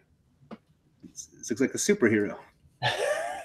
Well, why don't you get some carrots and hummus for everybody? You can take it down the hall. No. King Fan was asking me if I like the English or the Asian, or if my wife Asian Psylocke. Yeah. I do not have Captain Britain 8. It is on my eBay watch list right now, but I need to get a 9/8 with white pages, and I haven't found one yet. I have the absolute worst copy of that book. Do you really? It's so beat up, right? Isn't that it's the first appearance of Captain Britain? Yeah. Yeah. Well, it's got like water. Mine has like water damage. I way overpaid for this book. So that one's the first appearance of Psylocke. Oh, wait. I thought you meant first appearance of Captain Britain. Is that the one you have? Yeah. I don't have first appearance of Psylocke. Carrots and hummus first. I know. It's a hard life. So then I have a few other Avengers books at the end here. I've got the Mark Millar Ultimates first issue. Nice. I've got this horrible cover by Rob Liefeld of his run on the Avengers. That dude, just Thor's arm alone. Oh my goodness! It's like he got a yellow card for the arm alone. That's bad. This is the America chest. That's him, right? Yes. That's in this run, I think, but I don't have that issue. And then I've got this variant cover for Avengers 1. That's a great cover. This newer run that Jason Aaron was doing not too long ago. So that's my like old Avengers stuff. The rest of this box is mostly Thor. I've got and here's your boy. He's in the Thor box. Yeah. Look, there he is. Nice, man. Unbelievable. This book is like thick. Yeah, it is. It is. I didn't realize how big that book was. I'm used to these like skinny little tiny books. So I got some older Thor. Here's Thor's giant size special celebrating his 350th appearance in comics, battling Loki. Nice. I got several of the like first Ego, the Living Planet. I have the coverless one that I notoriously brought onto the hunt. Yep. And I actually have the first and cameo and full appearance of Ego. Two great comics. And then lately I've been getting some of that. I got Beta Ray Bill's first appearance, and then I got the first Stormbreaker. And I love Throg. Throg cracks me up, man. That's cool, man. That's really Every time I see Throg, it makes me smile. So my LCS had this. They charged me $3 for this. Really? I was like, yeah, that's a silly first appearance. I will happily draw money for. That's awesome, man. So I got Throg. Let's see, and then the rest of this is all Jane Foster Thor. Like that was such a good run, man. Yeah, I even got the Scotty Young signed first appearance, or not first appearance, issue number 1. Absolutely love it. I was hunting the other day, or maybe it was somewhere in the fall maybe. And I found one of these early ones for $1 as well. Nice. I know that this whole run is getting really popular, so I was happy to get it for $1. First appearance of Null, right? Is in there? I think, yeah, it's in that run. Same with the Necro Sword. Yeah, Necro Sword. Yeah. So then there's lots of that Jane Foster run. The Daughterman artwork is so killer. Oh, it's beautiful, man. I can't believe how much he does of that digital. I mean, it's like amazing. The colors in that comic book, when you're reading through it, oh my goodness, man. Yeah. The color work is always really fun. Yeah. That's the use of light, the lighting is always so cool. I bought that run. I picked up one book and I loved it. And then Scarlett was like, Dad, let's read the whole thing together. So I got on eBay and got the entire run. You got the whole run. Yeah, man. Yeah, I mean, like the covers are always really, really fun. Yeah, stunning. And then of course I'm still on the hunt for the Virgin variant of this. Nice. Which, I mean, this is maybe my favorite art germ ever. That's your favorite, huh? I just absolutely freak for this. It so captures her really, really well. Yeah, and the whole fact that her whole story is built around the mystery of who's wearing this, who is this person. Yep. To have the sort of final issue, more or less, is her taking the helmet off. It's cool. Yeah, man. When I don't want to spoil it because Popcom Mike said he just got it all. Oh, did he? The last 2 issues. Oh, man. Oh, powerful.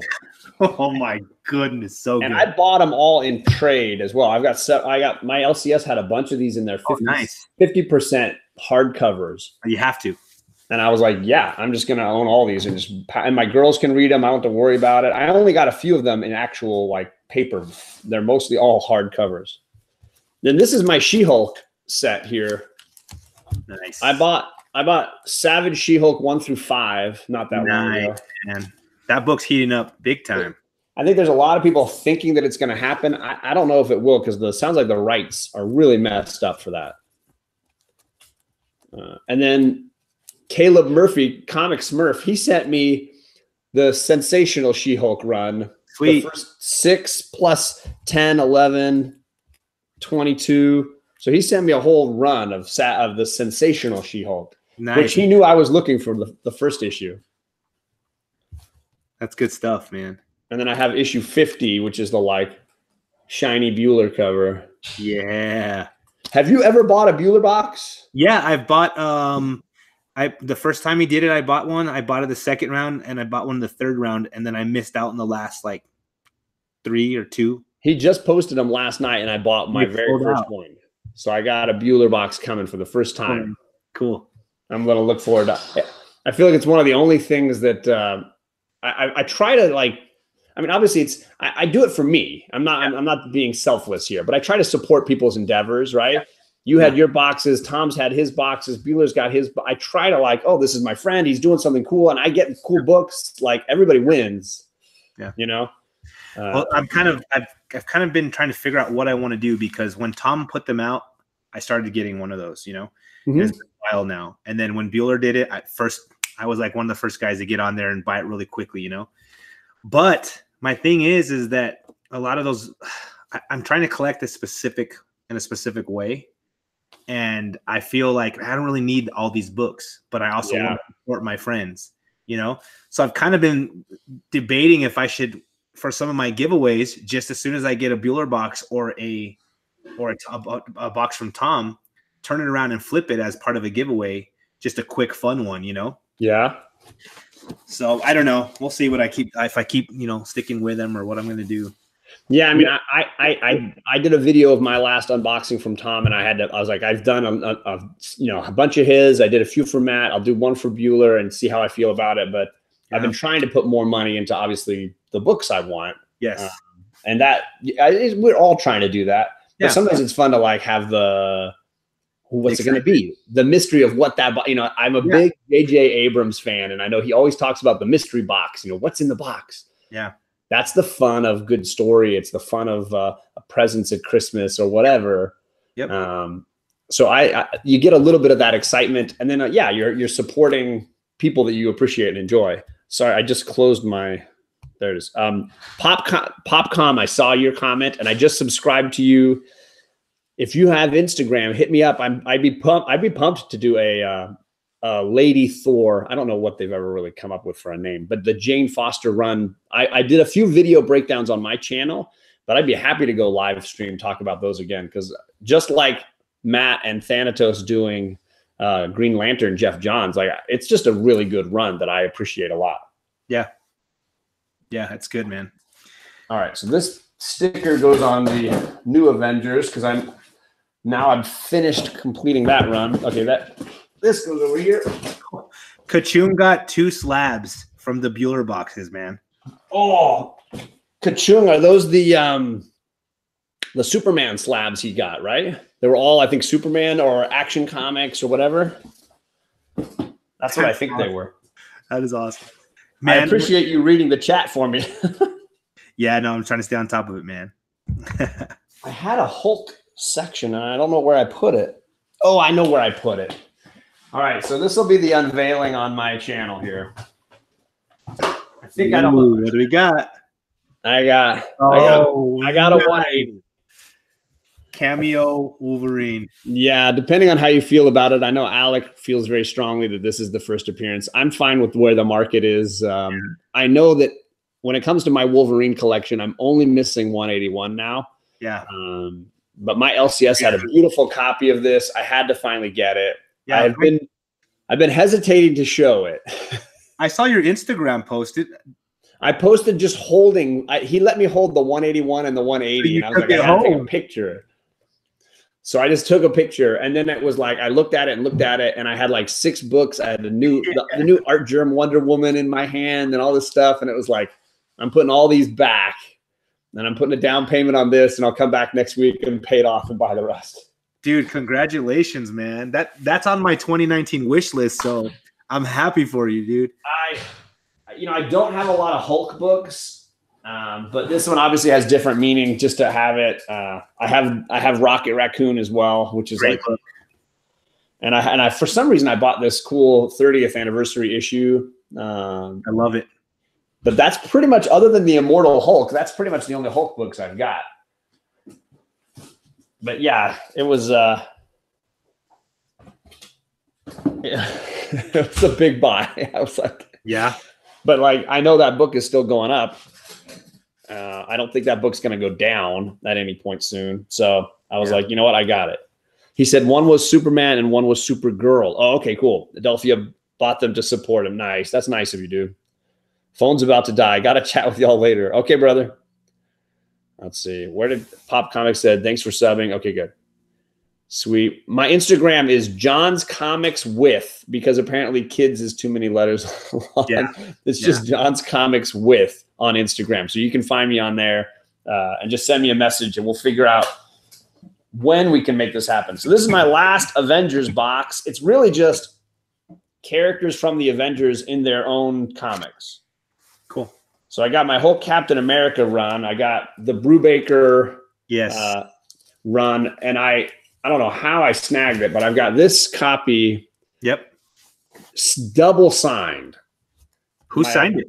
One of my LCSs had it. So it's Epting, who did the artwork, is right there, Steve Epting, and then Brubaker, the writer, Ed Brubaker's right there. Man, that's awesome, dude. And that's the rare copy.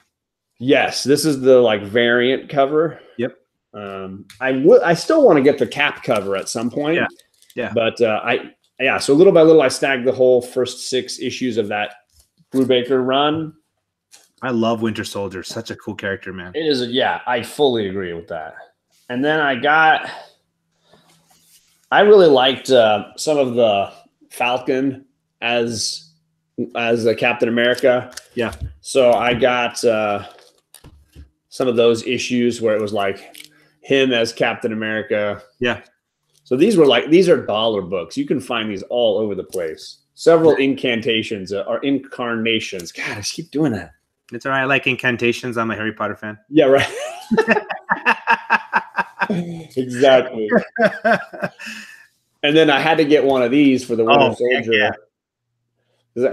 So I'm set either way. Whoever becomes Captain America next. Yeah, that's Bucky as Cap, right? Yeah, and this is the more common one. There's a rarer one that's just like It's Alex Ross as well, but it's like just the face.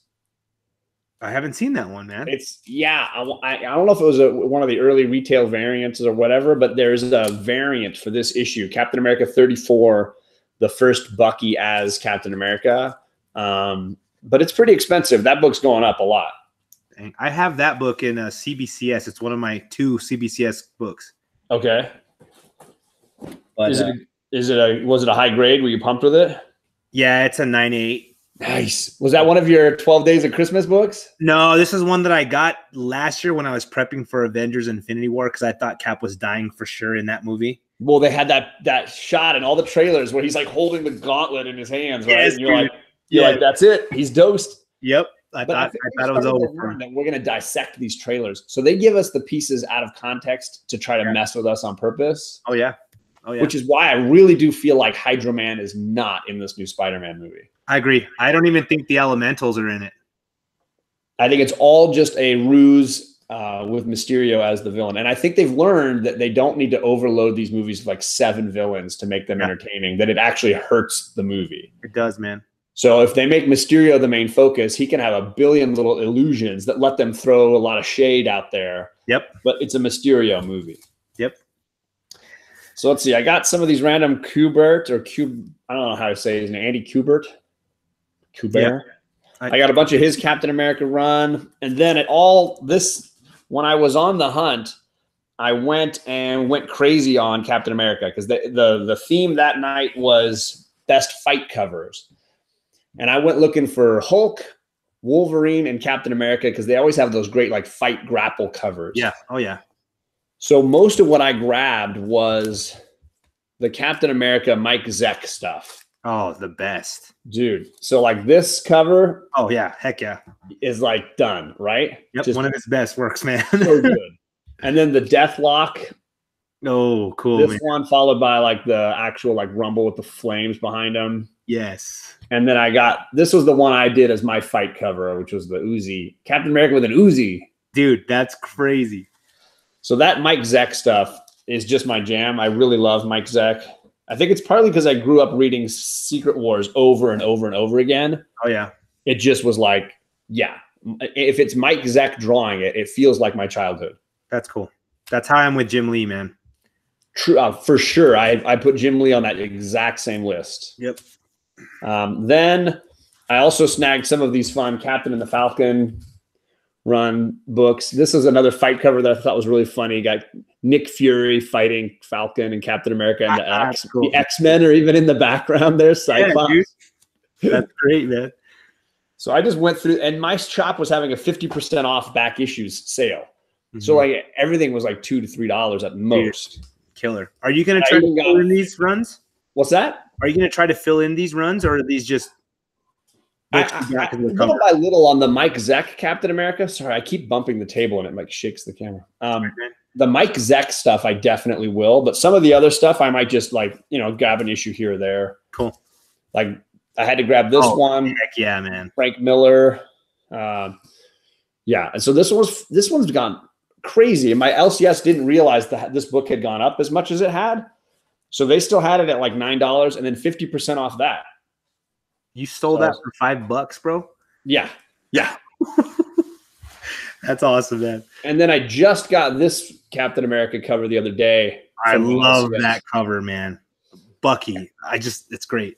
I don't have a lot of Steranko covers. And everywhere I went at the Comic-Con I was at, this book was on shelves and there was like $100 for this one, $120. Like people were selling this for stupid money. Like key book money. This is not a key. It's just a cool cover. Yeah. Yeah. And my LCS had this for, I think it was like $30. And I was like, done. That's a steal. So I swung by there and they held it for me. My LCS is great about Instagram. They post each Wednesday all the new books they got, and you can let them know, I want the cover on the left, I want the cover on the right. And then when they get a collection in, they will post pictures of the books that are hot, and then people can, they ship. They'll let people, buy it and ship it. So I love that, man. I love that. It's great. I love it. I'm a Tales to Astonish fan. Cool.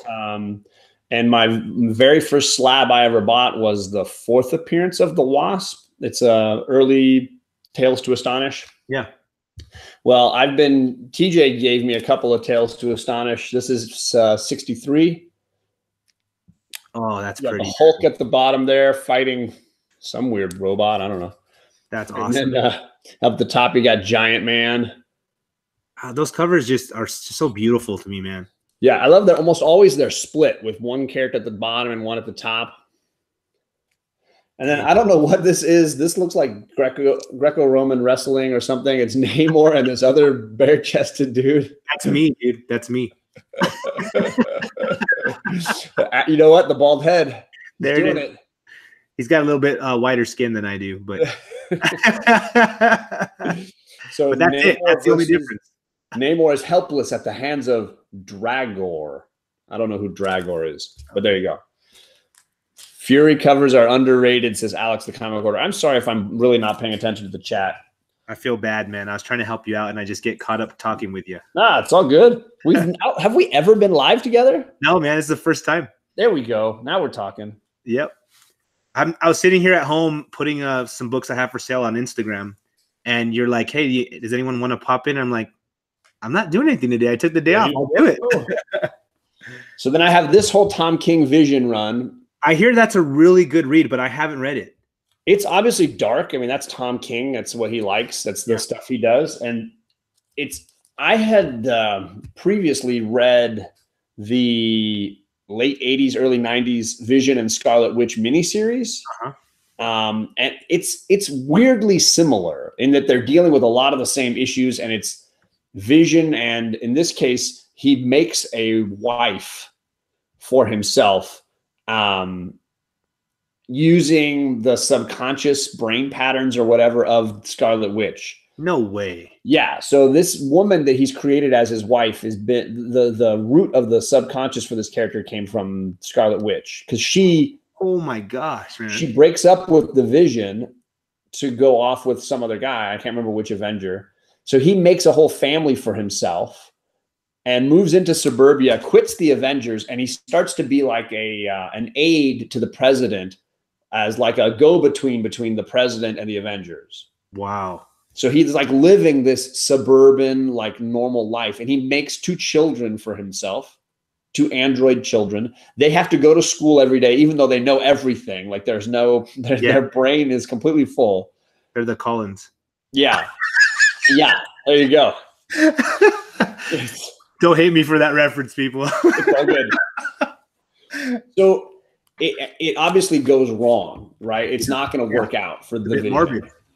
And the story gets really dark as it's basically looking at suburbia. And so there's definitely some like hidden under stories going on. And, one of the important, super villains pop out of the works to try to like attack them at their home. Yeah. And they're not, his family is not designed to be superheroes and warriors. So they're not built with like training, but at the same time, they're incredibly powerful because they're built like him. Yeah. So it becomes about the lies that the family is keeping. And I know that Viv. Yeah, this is the first appearance of Viv, issue 1. What about her brother? Where'd he go? She's in the Young Avengers now, right? Champions. Sorry. Okay. I think. So I have 2 copies of issue 1. I might sell one of them. I know they're working on a Vision and the Scarlet Witch TV series. I don't know if you heard that. I did. I heard about it. So I kind of feel like I should hold on to it until that starts to come to fruition, and then maybe that book will be worth more. Yeah. Sell it at the right time. Right. I have a bunch of Kamala Khan. I got issue 1. I got a variant issue 1, the black and white. Nice. And then I got the Stephanie Hans cover. Oh, that's a pretty cover, man. Yeah. This one was a gift, I think, from Jeffrey Comic-Con. He gave me that one. Nice. He knows that the lady superheroes are big at our house, Alex, the Comic Quarter says, Matt, no shame. I read all the Twilight books. Yeah. There you go. I went to I'm waiting for the right time to give these to Hulk Nuts, but I have a Supergirl issues 1, 2, and 3 here. Squirrel Girl, 1, 2, and 3. I know he's a big fan. I know he'll just love that when he gets it. Right? I don't think this is her first appearance. I don't remember where the first appearance of Squirrel Girl is. Off the top of my head, I don't either. I don't even. If anybody in the chat knows her first appearance, go ahead and let me know. This came from you. This Black Panther came from your house. Nice, man. And I gave away my other one to Just a Rican. I saw that, and you're. So I was like, a giveaway? I got a great. I know it was just act of kindness. Okay? Yeah, cool, man. I was like, you know what? I don't need 2 of these, and I know he was He even mentioned in the unboxing I did from your box. He was like, "Oh, talk to me. I'll buy that other one." And I was like, "No, you won't." That's cool of you, man. I'm gonna send that to you, fool. That's really cool of you, man. Now, here's an underrated story. I'm still hunting for a second set of these just because I want to give them away. This is a really underrated 3 issues of Black Panther. It's 39 to 41, written by Jason Aaron. And it's the crossover for the Secret Invasions storyline where Skrulls are living in and around us for a long time and we didn't know it. Yeah. But in this storyline, they try to break into Wakanda, and that just does not fly. So it's called happen. It's called See Wakanda and Die. Cool. I like that. And he's married to the Storm at this time, and this is one of my favorite covers. It's super creepy cover, dude. And they're trying to manipulate the 2 of them and take over, but of course, good luck. Right? Did you hear some of the rumors about Endgame and the Skrulls? It seems like they're setting up Skrulls with the Captain Marvel movie. I really hope that comes out as being legit part of Endgame. I'm going to show you something real quick. I don't know if you've seen it. Okay. But if you haven't read, if anybody in the chat, if you haven't read Black Panther issues 39 to 41, if you find them, they're dollar bin books. I got this whole set for $5. You could, it's a good read. I haven't read it, so I'm going to pick it up, man. And if you have Marvel Unlimited, just get it. Jason Aaron, look up Jason Aaron's list on Marvel Unlimited. You'll find this is the only 3 Black Panther books he's written. Okay, I'll do it today.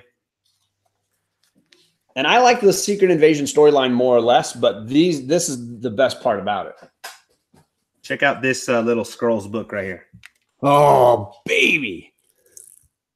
Ooh. Sorry, you got to talk. I'm going to stop talking. It's all good, man. Yeah. So Fantastic Four #2, first appearance of the Skrulls.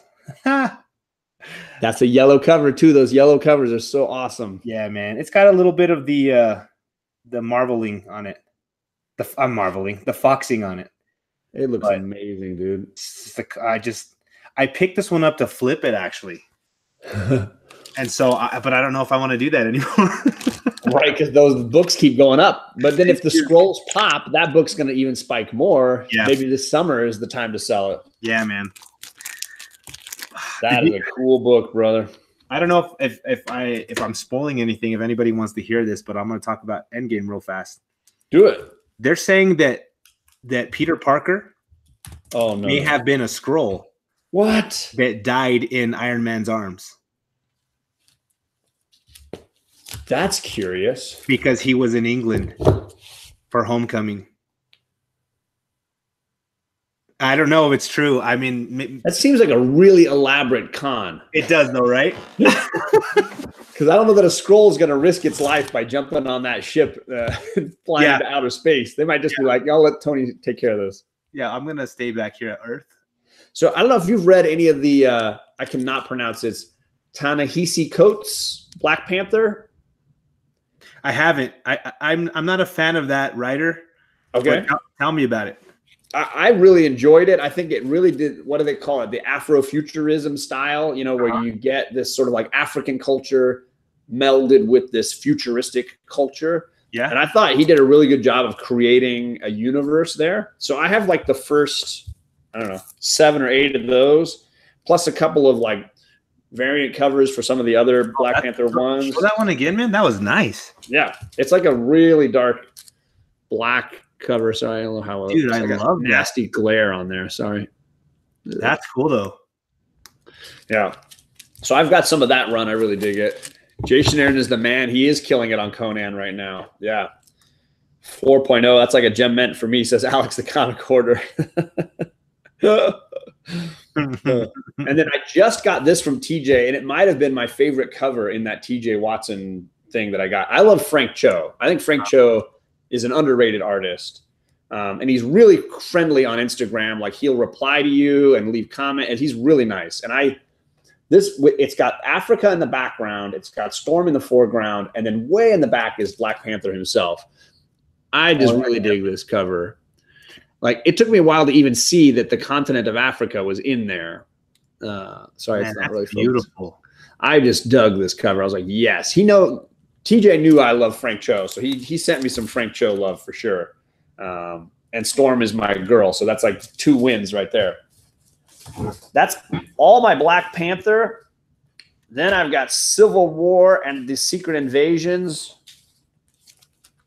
Everybody's got to have a Civil War, right? Yeah.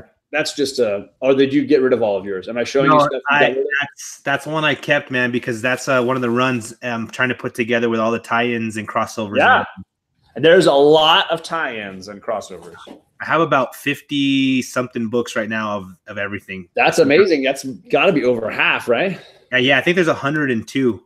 Wow. And then TJ sent me this variant for issue number 1. Gorgeous. Another Turner cover, of course.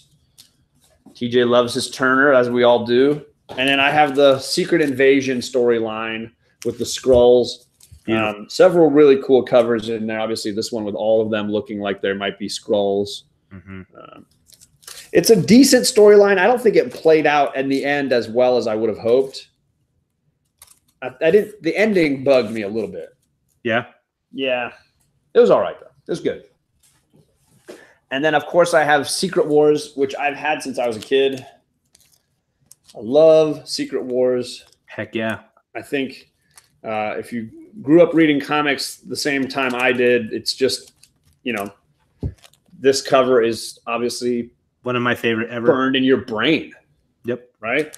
And for me, though, the best cover in the lot is this one. I'm a Dr. Doom freak, and I just absolutely think this is the coolest thing. And when I chatted about the run on my channel, I did a little video of my favorite stories. I kept coming back to the idea that what I love about Dr. Doom is like God comes down, right? God comes down. This God, Beyonder God, comes down. He rounds up heroes and villains and says, you got to battle it out on this planet. And if you win, I'll give you, all kinds of goodies or whatever. Yeah. And everybody else dives right in. But then sorry. Phone you got to get it? No, I'm good. But what does Dr. Doom say? Dr. Doom says, no. I want the brass ring. I don't want the brass ring. I want the gold ring up there. Yep. I'm going to kill God. That's right. That's what I'm going to do. Yep. Like the ego on this guy, right? Yeah. I'm going to dissect God and figure out how to do that myself. Right. He's like, yeah, you guys fight amongst yourselves. I'm going to do this other thing. Yeah. So I lost my set to the mystery boxes, man.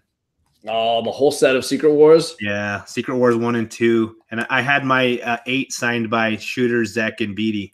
Oh. So I can't remember who got it. They posted that one, and they loved it. Of course. Who would not? But I've got 8 CG seeds, so. Oh, sorry. I see what's going on here.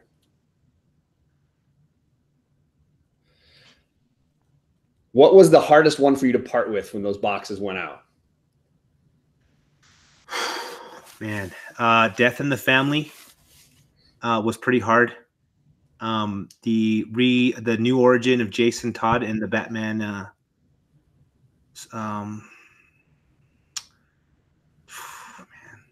which other ones were hard for me? There was a lot. Sentry 1, Near Mint Plus. Ooh. Shazam 1, Near Mint. Yes, TJ, I'm still going. I got a lot of reorganizing to do. Plus, I've never hung out with Matt before. We're actually chilling. Yes, we are, man. Let me see. I gotta go through my pictures and see, like, there's quite a few in there that I'm like, should I put this in? Should I keep it? So I liked West Coast Avengers when I was a kid. So I got the West Coast Avengers miniseries and regular series issue 1. I always dug on that when I was young. And let's see. And then I'm a Jessica Jones fan. So I've got issue 1, 2, and then I've got pretty much the whole Purple Man storyline as well. Nice, bro. Which, these covers are so cool. Yeah. They're like watercolor paintings. They're just so cool looking. Are the reads pretty mature audience? Definitely. Yeah. It's part of that Max Comics storyline that Marvel ran for a bit, where they had like Punisher, where he was like really raw. Yeah. So, I mean, it has to do with the psychology of having somebody invade your person. I mean, that was what that first season of Jessica Jones, the show, was about. Yeah. It's basically this 28 issues of the comic. Oh, is it really? Yeah. So this is her first appearance outside of that random retcon issue of Amazing Spider-Man, where they're like, she's the one standing in the background right there. Ridiculous. Yes, David Mack did some of the work on this for sure. So yeah, I mean, she obviously is a wrecked person. There's a really great issue where they show her when she was Jewel, a superhero with like purple hair, flying through the sky, basically working with the Avengers. And yeah, Jessica Jones was, and Purple Man tapped into her mind and forced her to attack the Avengers, and she almost kills the Scarlet Witch. No way. And all the Avengers have to stop her, and then they all view her differently afterwards, and she can't keep going being a superhero when she feels so vulnerable. Dude, that kills me. Yeah. So they don't exile her. I think Captain America tries to talk her into staying, but they almost kill, like Vision almost kills her for what she almost did to Scarlet Witch. And this is in this story that you have in front of you? Yeah, it's 28 issues. You can just go on Marvel Unlimited and get it. Okay. Brian Michael Bendis, Alias is what it's called. Yeah. And it's really a good read, powerful stuff. And you get a lot of her working as a private investigator and trying to make ends meet, even though she's just an absolute train wreck of a person. Yeah. That was a good season. Jessica Jones season 1. I enjoyed it. I think it might be my favorite of the Netflix runs. I know that Daredevil is great across the board. Like, I was never disappointed with Daredevil, but Jessica Jones just felt different. Mm-hmm. It didn't feel like I'd seen another origin story or another, cheap villain that's like, okay, going to punch each other a bunch for a few episodes. It felt different. Yeah. And Purple Man was like the perfect villain for her, because she is basically invulnerable, incredibly strong. To have a villain who just bypasses all of your strengths and just goes right to your psyche. Yep. Obviously there's an element of the storyline that has to do with, like sexual abuse in a sense. Yeah, for sure. And how much more invasive could this villain be than to not only be inside of her in every way, but inside her mind and absolutely controlling her to the basic core of who she is. It's just powerful. It's because he's a Death Eater. There you go. Barty Crouch Jr. Right? It all comes back to Harry Potter. That's right, baby. By the way, I don't know if you saw the nerd alert that Thanatos and I did, but you're on the hook when we get to Harry Potter no matter what. So you're in. Just know that that's happening. Sweet. Love it. 3 of us can geek Harry Potter together. All day long. Out. All right. I don't know if you read Death of the Inhumans. I have a whole run of that. Heck yeah, man. Loved it. I only have the first 2 signed, but I've got the whole run. Some of those covers, I mean, that's just like heartbreaking, beautiful stuff. And then was it Pietà covers? As I was learning from JD the other day, I got that Pietà cover there. Dude, I'm seeing them everywhere now. It's sad, right? I think this is technically issue 2 is a Pietà cover as well, right? Yep, so it is. The first 2 issues alone had a Pietà covers. My only frustration was I felt like they cheaped out on the ending. Yeah, it just ended abruptly, and it didn't fulfill what I was hoping it would. And they seem to bring a lot of people back to life that were dead. Yeah. Like they always do. Own it. Just own it. We are going to really do this. Don't chintz out in the last couple of seconds. I was reading to my kiddos the new Avengers run where Sentry rips up Carnage. Yeah. Dude, it is so awesome, bro. When he flies up into space, dude. Totally. Yeah. How long was Carnage dead after that? I think they just brought him back just now Right? because that Okay. was the Venom storyline that Kate's has been working on. Venom, Carnage Born was the issue. Yeah. I told my kids he's been dead forever, but I was like, I need to make sure that I'm giving them the right information. I think that's what it was. I think Carnage Born. Where is it? This was the they tell you how he came back. Yes. Right here. By his devil worshipping worshippers. Yeah, exactly. Yeah. Okay. Dang. So those are my Avengers books and my Daredevil books. I gotta fix Superman. And did I do Superman? So is this gonna be like your comic office now, man? This part of the house, yeah, is basically that, but it's not going to stay that way. My wife is hoping that I reorganize this a little bit, but we're in the middle of also like planning an epic remodel of this portion of the house. You know, we're going to build, my DVDs are going to have to move. This is going to be like a whole entertainment center. We bought this house. We got a really good deal on it because it just, you know, it needed work. So the work is, you know, that bill is coming here. We have to pay that bill at some point. So it'll be nice to have it all done, but it's going to be like 6 months of, I don't know where I'm living, and I'll be live streaming from all sorts of random places. I'm in a Starbucks sharing coffee. Well, I saw you live stream from Utah, right? You know, next to a bed. So that worked. Everything else could work. Right? If I can squat down in my little like doomsday shelter. Yep. Yeah, man. You used to live in Salt Lake, right? Provo. I went to BYU for a while.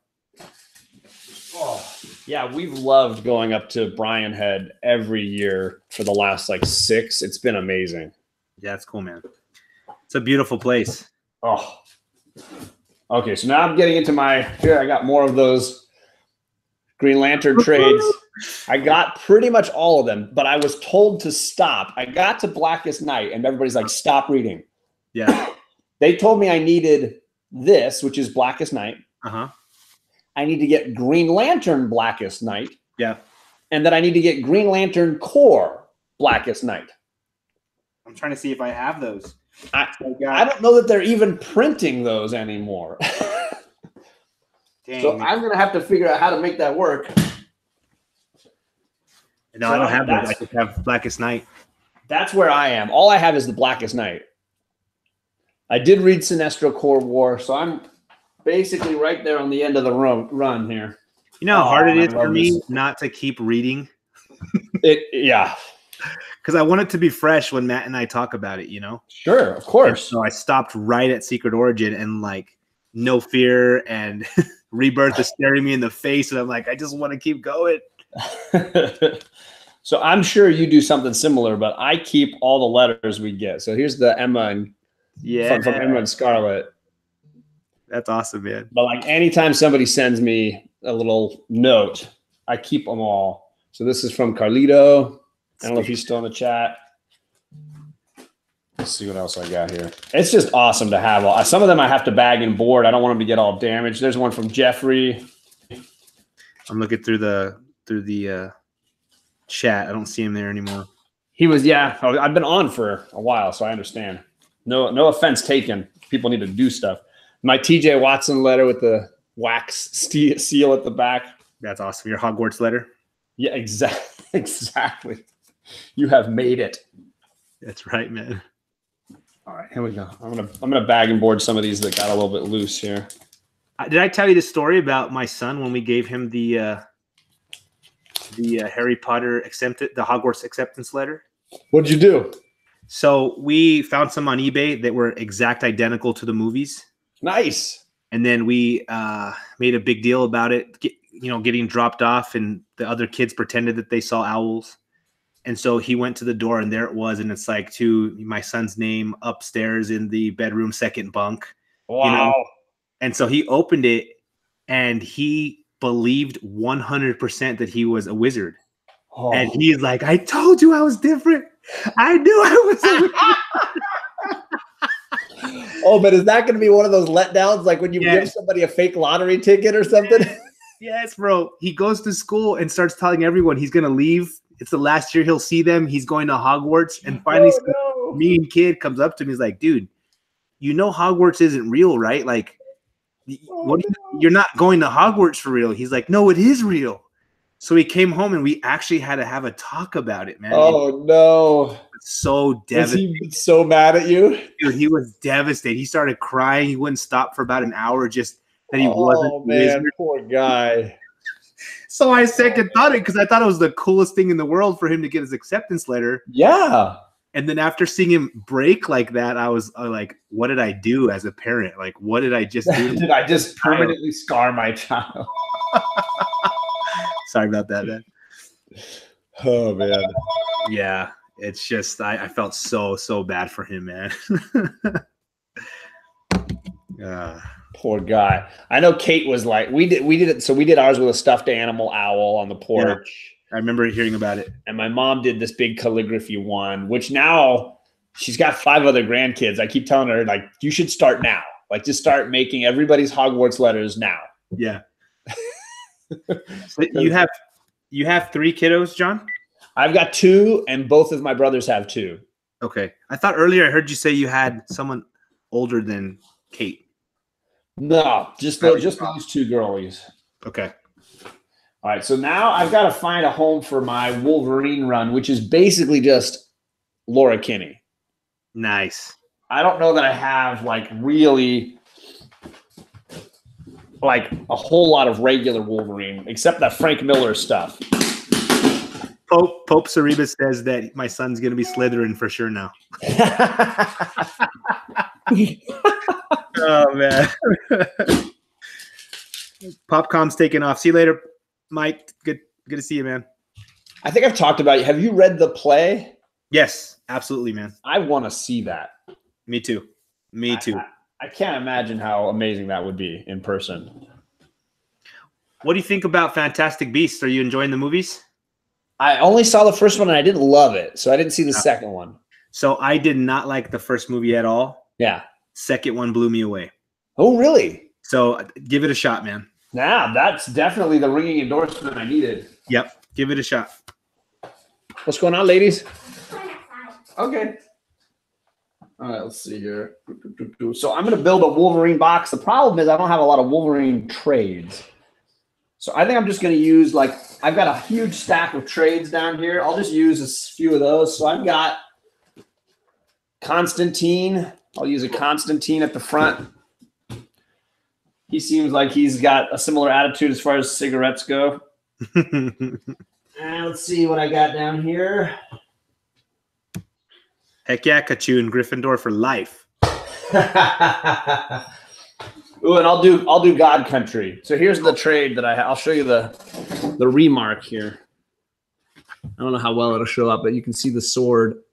Oh, that's awesome, dude. That Donnie Cates drew on there. He's like, I'm not an artist. I don't know how to draw. That's still cool, though. But it was like my 4th time coming through the line to get signatures from him. So he's like, I'll do something special on this one. He's coming to El Paso in like a month. Ooh, nice. So gonna get to go meet him. Now, I don't know a whole lot about all new Wolverine, but I have several issue number 1s here. I don't know if it was like how many. So I've got the action figure number 1. Oh, nice. You got some good money there, dude. I got the. Oh, this is annual number 1. Sorry. Sometimes it's hard to see the word annual on these things. Yeah. So I'll put that one near the front. I got this creepy. I don't know what this is. Number 1. She looks like she's like Carrie. Yeah, the hip hop version. That's DMX. CD. Oh, there you go. I didn't even think about that. Flesh of my flesh, blood of my blood. Look at you. It was all I listened to my freshman year, man. This one's called the Best of Generations number 1. I don't know what that is. Okay. And then the annual. So I've got a few number 1s there. I don't know which one is actually number 1, but there you go. And then, of course, Honey Badger here. Woo! That's the one everybody likes right now. Yes, I lost that one to my mystery boxes. There's a lot of them in that world. Don't worry. So this is all from Big Will. Okay. I love this cover. This is issue 3. Yep. He's taking on a Jeep just in midair, just flying at those guys. That's cool, man. Then you got a Doctor Strange cover. He's got the glowing hands and everything. What do you need, love? What do you guys live with? It's Matt, Boyhood 7. He's right there. See? Hey, Kate. I was gonna say, which one? How are you, girlfriend? Yeah. Good. There's too many Matts. Oh, there's the X23. These are your X23 books, which I think we're supposed to talk with Big Will on Saturday or Sunday about. We'll have to reread that one then. We can. All right. Then there's one of those Civil War II tie-ins with Old Man Logan. And I don't know who the woman in the background is with the two pistols. Let's see. I don't know who she is. There she is up the top there. I don't know. Not sure. So there's a whole bunch of those. I think I've written down which issues we're still missing. It looks like 8, 31, and 35. Sounds like I'm doing bingo numbers, but those are the only ones we're missing. He pretty much sent us the entire run. Okay, and that ends here at 34. And ooh, that Doctor Doom cover. I forgot about that. Yeah, she's all old in that one. Have you read it yet? I have read up to 20 something. I haven't finished the run. Cool. And then I bought this from Sin Potter. Did this X23 blank variant cover. Dude, that's awesome, man. Yeah, he's really talented. And he did this in just like no time. Just blasted through it. Yeah, I got my 2 behind me right here, man. I don't know if you can see. Oh, I didn't even notice. Yeah, man. Yeah. Love them. That's killer. So then, yeah, he sent me some random X23s. This is Target X #1. I don't know that one. I haven't seen that one. And here's another Target X #1. This is the that's a cow variant. Cover. And then this is the traditional one, I think, that I've seen a lot around, where she's just It's awesome. all grouchy looking. And then a few others in that run. I love she's chopping bullets in half here. Can't even shoot her, although now she's gonna get shot twice, I guess. Let's see. And then this is New X-Men, part of Decimation House of M, I guess. I don't know. Yeah. And then here she is in that one. I don't remember how often Wolverine wore this costume with the teeth on it, with like jungle Wolverine. Yeah, yeah. So there she is wearing that. And that fits nicely in a box with her. Oh, lady. Nice, dude. That's the one that the other Matt sent me. That's awesome, man. And he just posted his copy because he's sending it to CGC today. I saw that on Instagram. You remember how I told you I went into that old lady shop and found the 7 Thanos 13s? Yeah. I found 2 X23 #4s that same day for cover price. Wow. The lady didn't know what she had, man. Dude, yeah. How do you, that's the store you go back to. She closed down, unfortunately. That's why she closed down. You bought all her good books.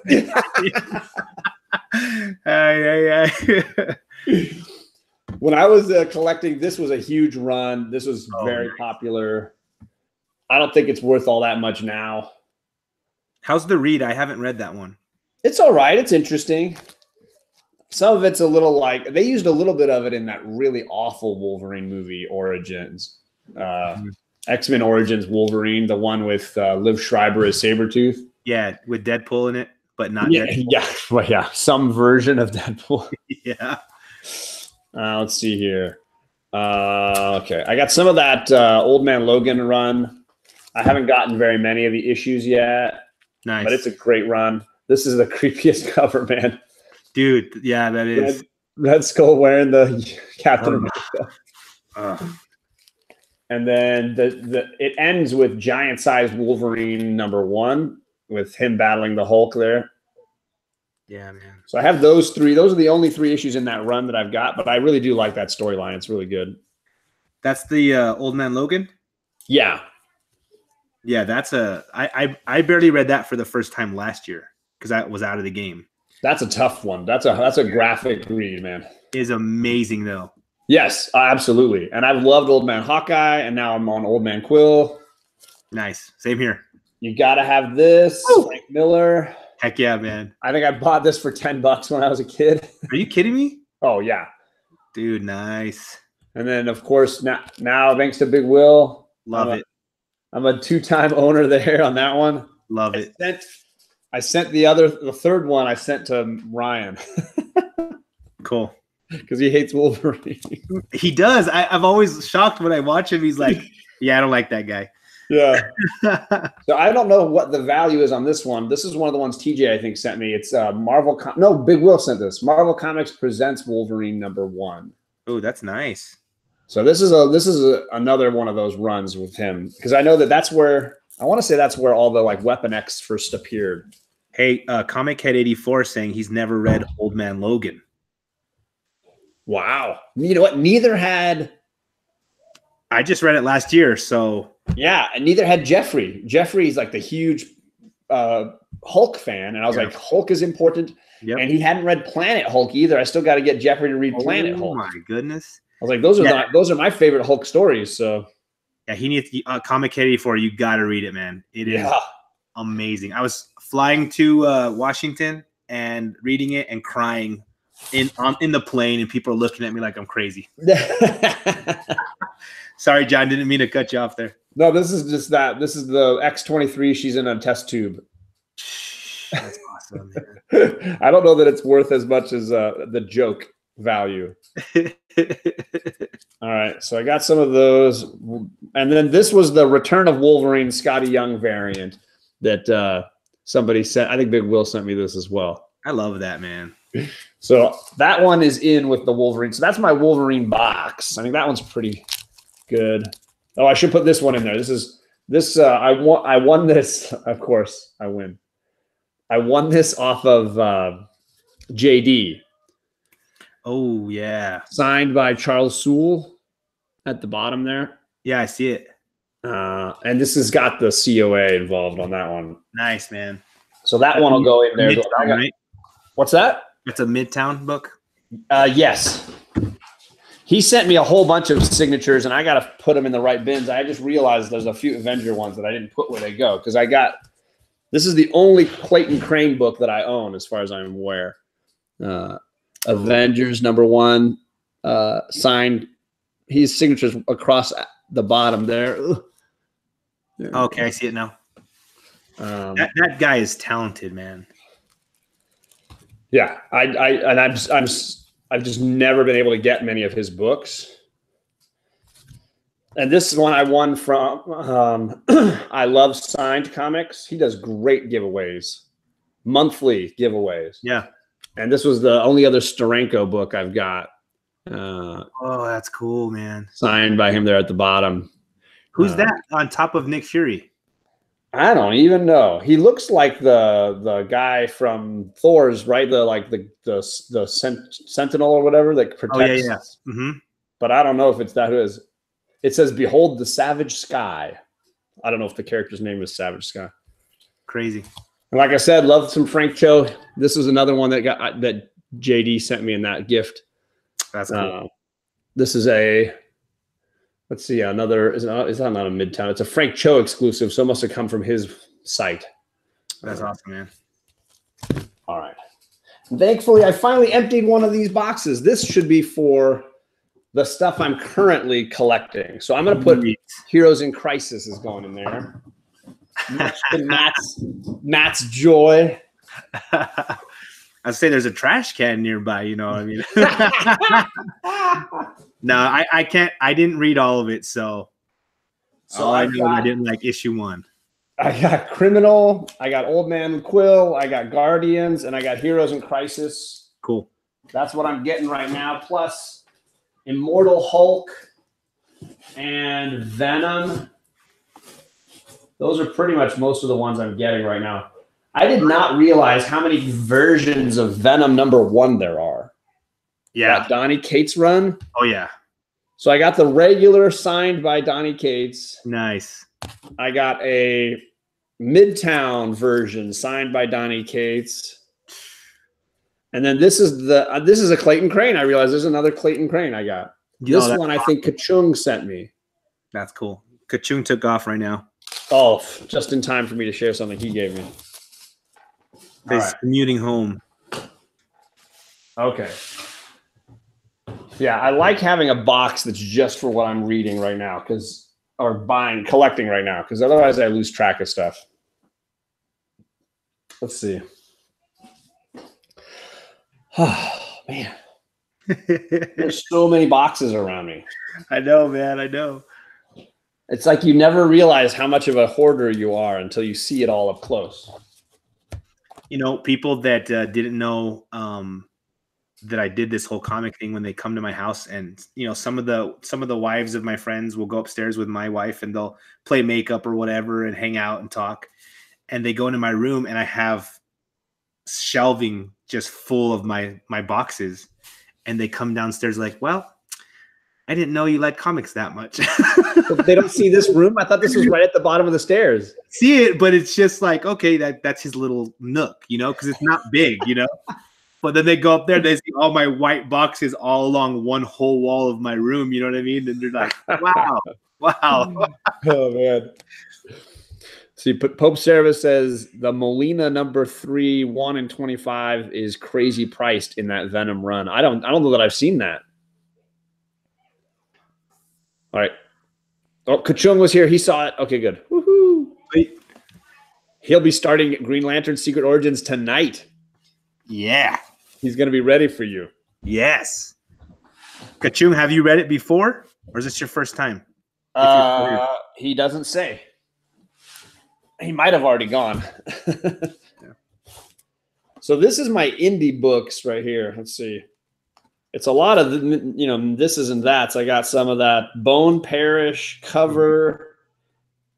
I got one of those Dead Rabbits. Everybody's on and off about. I don't know if you've seen this book by an upcoming artist. I need one of those, man. You got to get those signed one day. I love that TJ is going to get them slabbed. Right? That is the coolest thing ever, man. I totally agree.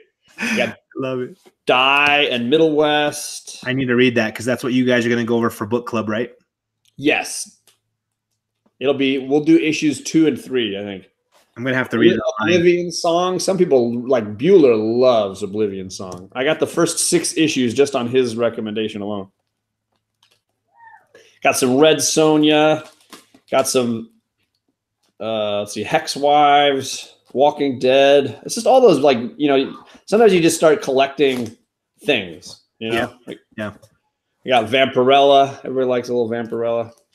Did you ever read the stuff like Rye? I don't think so. Like with Bloodshot and Ninja? No, is that the Valiant Comics? I don't know. I just see that it's blowing up now and they're making a movie, and I'm wondering if anybody knows if it's a good read, if I should even, you know, look into it. I think you should talk to Alec because he's a huge fan. Okay. Because he's got that Rise Zero, which is like this huge book. And I think it's a 9.8. I think it's sitting there on the shelf behind him. If you get a box from TJ, you know he's going to send a lot of Michael Turner. So I got a whole bunch of his stories like Fathom, you know. Yeah. So I got a whole bunch of that in here. I'm going to add in, I got Loveless, which is like a Western that Brian Azzarello did. Uh-huh. I don't know if this box is going to be big enough. You know what I should pull out is Die and Middle West because I'm still collecting those. You guys are out. You're in the other box. Nice. And Fables #1. I just got a Fables #1. I'm going to add that to my Fables box, wherever that is. I got a Sin City. I bought this Frank Miller Sin City. It's the only one I have that's an individual issue. Cool. Was Sin City a movie first or an actual comic first? Comic first, yeah. Okay. And then Moonshine and Fell are a couple of Image Comics #1s. Moonshine. When you try an Image, you know, I think it's a great thing to try out some of those indie books. All right, that's my indie box restocked. Ooh, sorry, bumping the table again. So Carlito and From Heroes to Icons both say I should read the Valiant books from the 90s, man. Okay, so it is Valiant. Yeah, I was fairly sure, but I wasn't certain. Okay, cool. All right, what else Thank am you I guys doing here? What am I doing? I got empty. Most of these, I'm excited to say, are empty boxes. Let's see. Spider-Man. I haven't done Spider-Man yet. Oh, And this box is full. I may need to spread this into 2 boxes. I only have a couple of trades of Spider-Man. I don't know why I've never really bought Spider-Man in trades.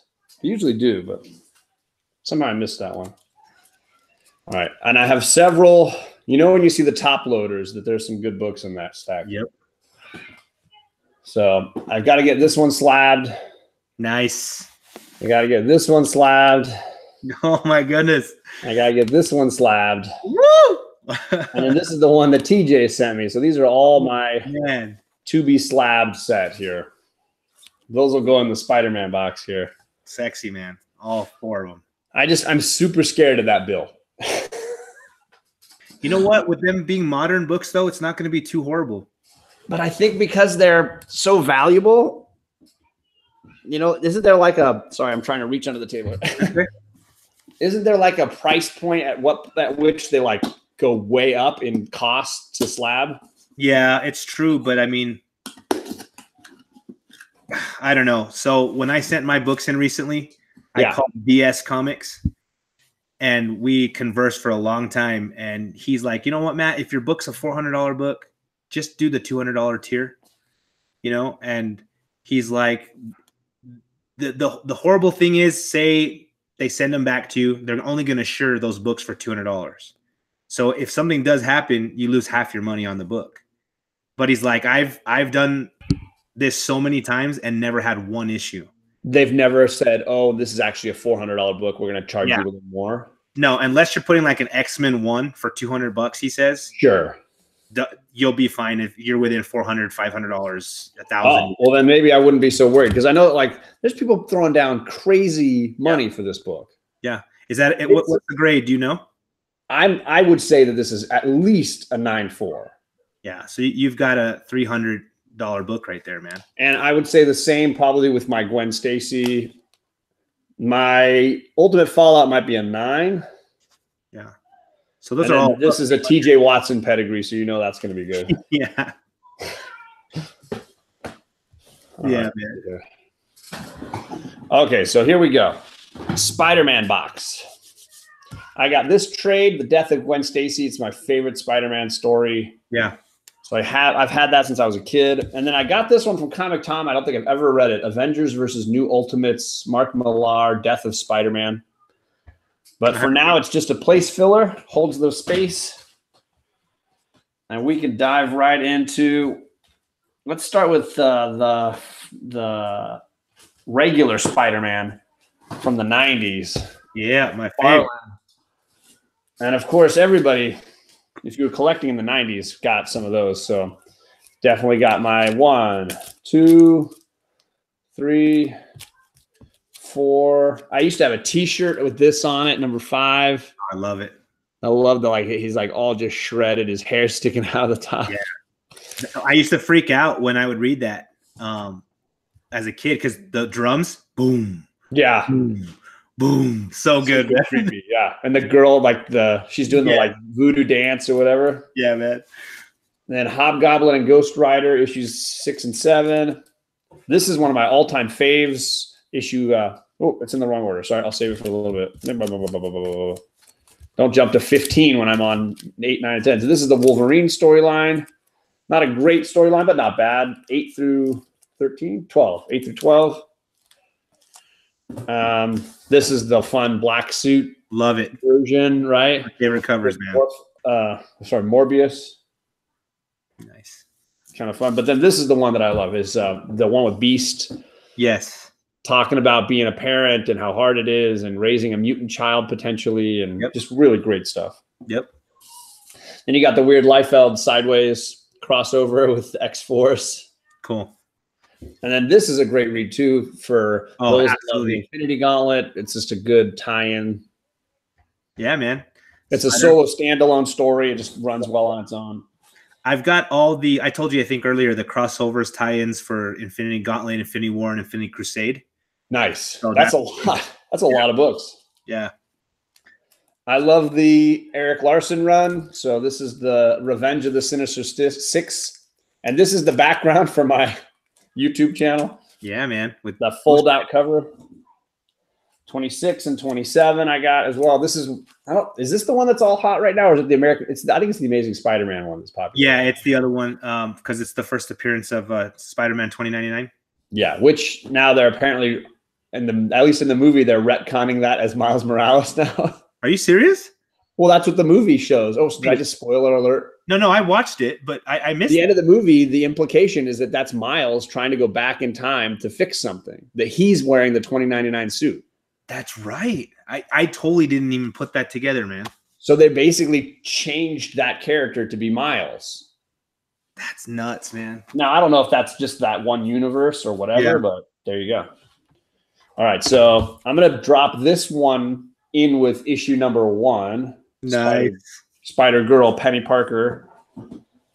And now we're into my Spider-Gwen set. I got a fair amount going on there. So I got her. And then I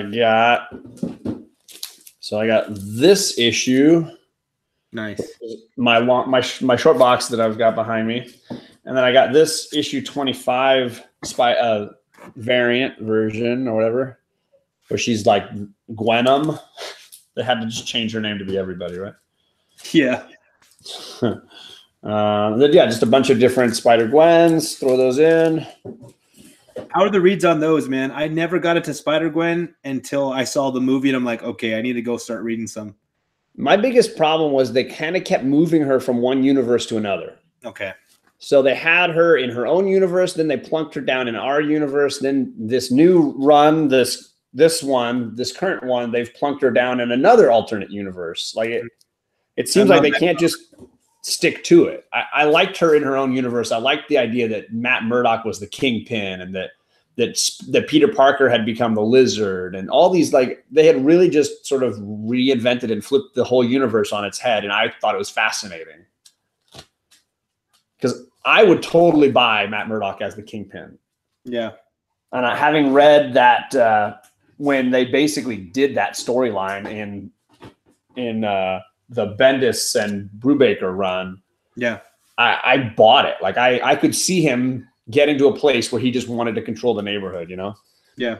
According to a Reggie interview, CGC only makes you declare a value for the insurance only. Okay. Yeah. I heard Vin Diesel was cast as Bloodshot in that new movie. Yep. Okay. So I got this one, which I think is like the first Silk or appearance of her as Cindy Moon, first appearance. Mm-hmm. So I got that one in the Spidey box. I'm going to put Ultimate Fallout here, and I'm going to put in Avenging Spider-Man here before I get into some of these web-ofs and Peter Parker the Spectacular. Oh, I got to put that. I got one more Ultimate Fallout variant cover. Nice. I found this for like $1 and like a half-price books. Yeah, I feel like you just showed that recently, didn't you? I feel like those books are really easy to find if you really search for them. But you got to take the time. At that same lady's shop, I found the first appearance of Miles Morales, man, in the bag still. What? Yeah. Yeah, man. Flip that on eBay within a day. Dude, now you're talking. Holy cow. So I got, of course, everybody's got to have their $20.99. Yeah. Heck yeah. And I just finally got one of these covers. This is that Web of Spider-Man 1. Great cover. Love it. Somebody just got that in the 9.8 I was seeing on Instagram. Somebody Whoa. from the YouTubers. Now you're talking. Of course, being a Mike Zeck fan, I have to have Kraven's Last Hunt. Heck yeah, man. Just an epic story. So many great pieces. I mean, this cover, climbing out of the grave. Oh, it's the best. So good. And the way his shoulders are, it looks like he's moving. Yeah, you could sense the move. Same with this cover, where it's like slanted and tilted. And sorry, I'm covering his face. And he's getting shot, and he's in the net, and you're just like, oh my gosh. Or Kraven dancing on the grave. You know, I mean, it's just so epic. So good, man. So I keep that out of continuity. I just sort of threw them in together. This is a book. Where is it? That I definitely need to get pressed because it's. I mean, I don't know if you can see how bad. So this is the second appearance of the Punisher. Yeah. But if I get close enough here, you can see just how like crooked it is. It is very unflat. Yeah. It does not sit flat at all. But any color breaks, or is it something that you think you can press out? There's one long color break, but the rest you could totally press out. It's just it would take like 5-6 rounds of pressing probably. So he gave it to me for like $4. Are you serious? Oh, he was like, this is not. He's like, this is just a reader. And I was like, done. I'll take a $4 copy of And that. he said same with this Marvel Tales reprint of the first appearance. Sweet, man. So I got my first 2 appearances of Punisher basically. So cool. I don't know if you know, my brother, he never read comics. And he recently I got him into Punisher, and now he's all about Punisher, man. Nice. I feel like I know that character is one-dimensional, and I know he gets burned for that a lot. Yeah. But man, what a dimension. Yeah, for sure. He watched season 1 on Netflix, and he was just like, I love this character with all my heart. Right. Now, I don't know where I put it. I've got a whole bunch of where did it go? Of the Man Wolf. I've been collecting the Man Wolf. And more as a joke than anything because it's my namesake. I saw it was in front of you on the table when we first started the conversation. I don't know. You're right. Look at you. Good eyes. There he is. So I got to add those in. These are all new. So I've got Spider-Man books to add in. Thank you. Yeah, every time I see Man Wolf, I think of you now. Hey. I went to see the second Spider-Man Tobey Maguire movie with my wife. And they're like, she's getting married to him in the movie. Yep. And my wife's like, did you know there was a John Jameson in comics? I was like, yeah, I know there's a John Jameson in comics. He's usually not like nobody really cares, but yeah, he's there. Yeah. That's awesome, man. I don't know if this one's worth anything. Amazing Spider-Man 147, Tarantula. I think it's one of the early Tarantula appearances, but it's not his first appearance. Are you sure? Yeah, it looks like his pose and the action is almost exactly the same. It's a Spectacular Spider-Man one? It's Amazing 147. Amazing 147. All right, let me organize those. Oh, there's my other Spider-Man Ghost Spider. I think I got, how many of those do I have? I got way too many Ghost Spiders right now. Where are you going? There she is. Okay. Oh yeah, it's just an appearance, an early appearance. It's just an appearance. That's what I thought. Yeah. I thought I had looked it up when I first got it. All right, I got 2 of this art germ. Maybe I should start. I'm trying to make piles of stuff for Alex auctions whenever they come around. Yeah, I have a whole box for our couple now for sale. And you just I try to keep like a set going. Yeah. All right, I can add 124 to this box. All right. So I have gotten rid of a lot of my Amazing Spider-Man run. I've narrowed it down a lot, little by little.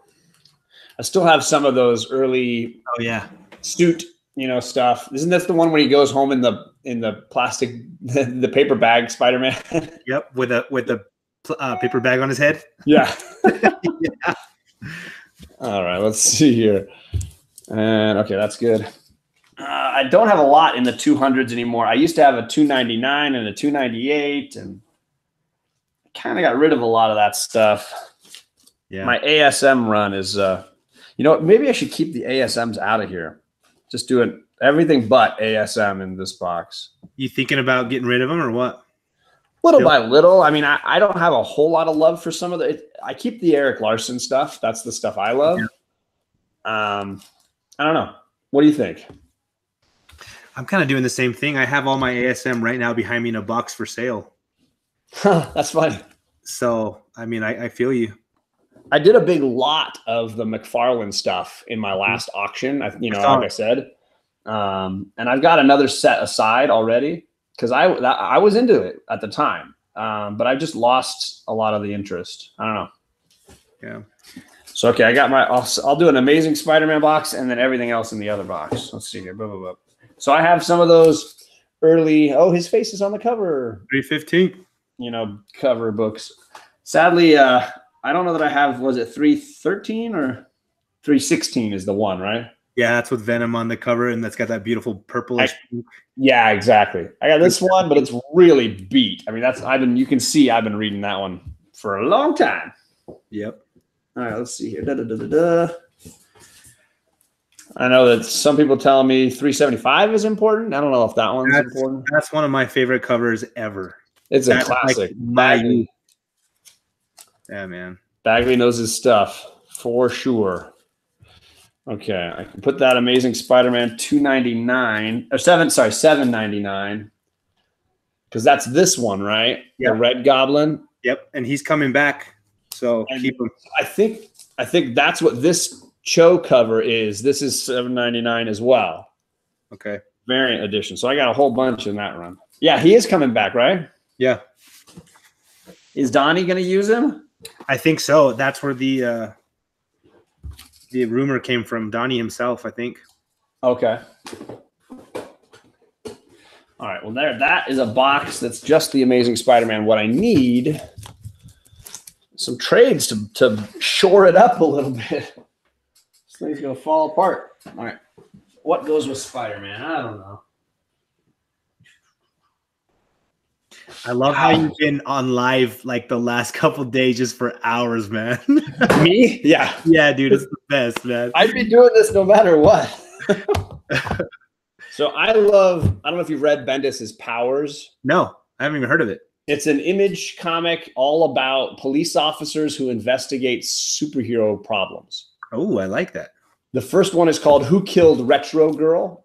A superhero is murdered, and the two police officers show up to investigate. Christian Walker is the lead investigator, and he's a very unusual kind of secretive guy. He looks a little bit like Superman. You can kind of see him there. Mm-hmm. And he's clearly got a past because he knows a lot of these superheroes. He talks to them very friendly-like. Oh, wow. But he's been a police officer for a good while. So the main mystery is who was this guy? But it's a really kind of intense look at superpowers, and it's got a little bit of that Watchmen kind of feel. These are real people, and what would their lives be like? How messy would it be? What happens when a superhero team breaks up? Nice. Right. So there's a lot of really powerful storylines in that run. I really enjoyed it. Or people that like to dress up like superheroes. This one's called Role Play. It's all about cosplayers. So it's usually each trade focuses on a crime that they're investigating. So I'm going to use this. I'm going to shore this one up with all those. And I don't remember if Forever is the one. Yeah. So it builds. My favorite one is Trade 7. Uh-huh. And it focuses on it. The previous trade ends on a cliffhanger where it seems like that main cop, Christian Walker, has died. Uh-huh. And then this one flashes back to literally the dawn of man. Whoa. And it basically goes through the idea that it's possible that superhumans have always been around. You go through the cavemen, and you go through the Crusades, and you go through the Middle Ages, and you go through feudal Japan. Kind of like Wolverine in World War II, right? Right. And that some of these characters might have been immortal and always around. It builds to that 7th trade, and then you're just you think you've understood what's been going on all along, but that's the one when they finally flip that there's a deeper thing going on. I like that.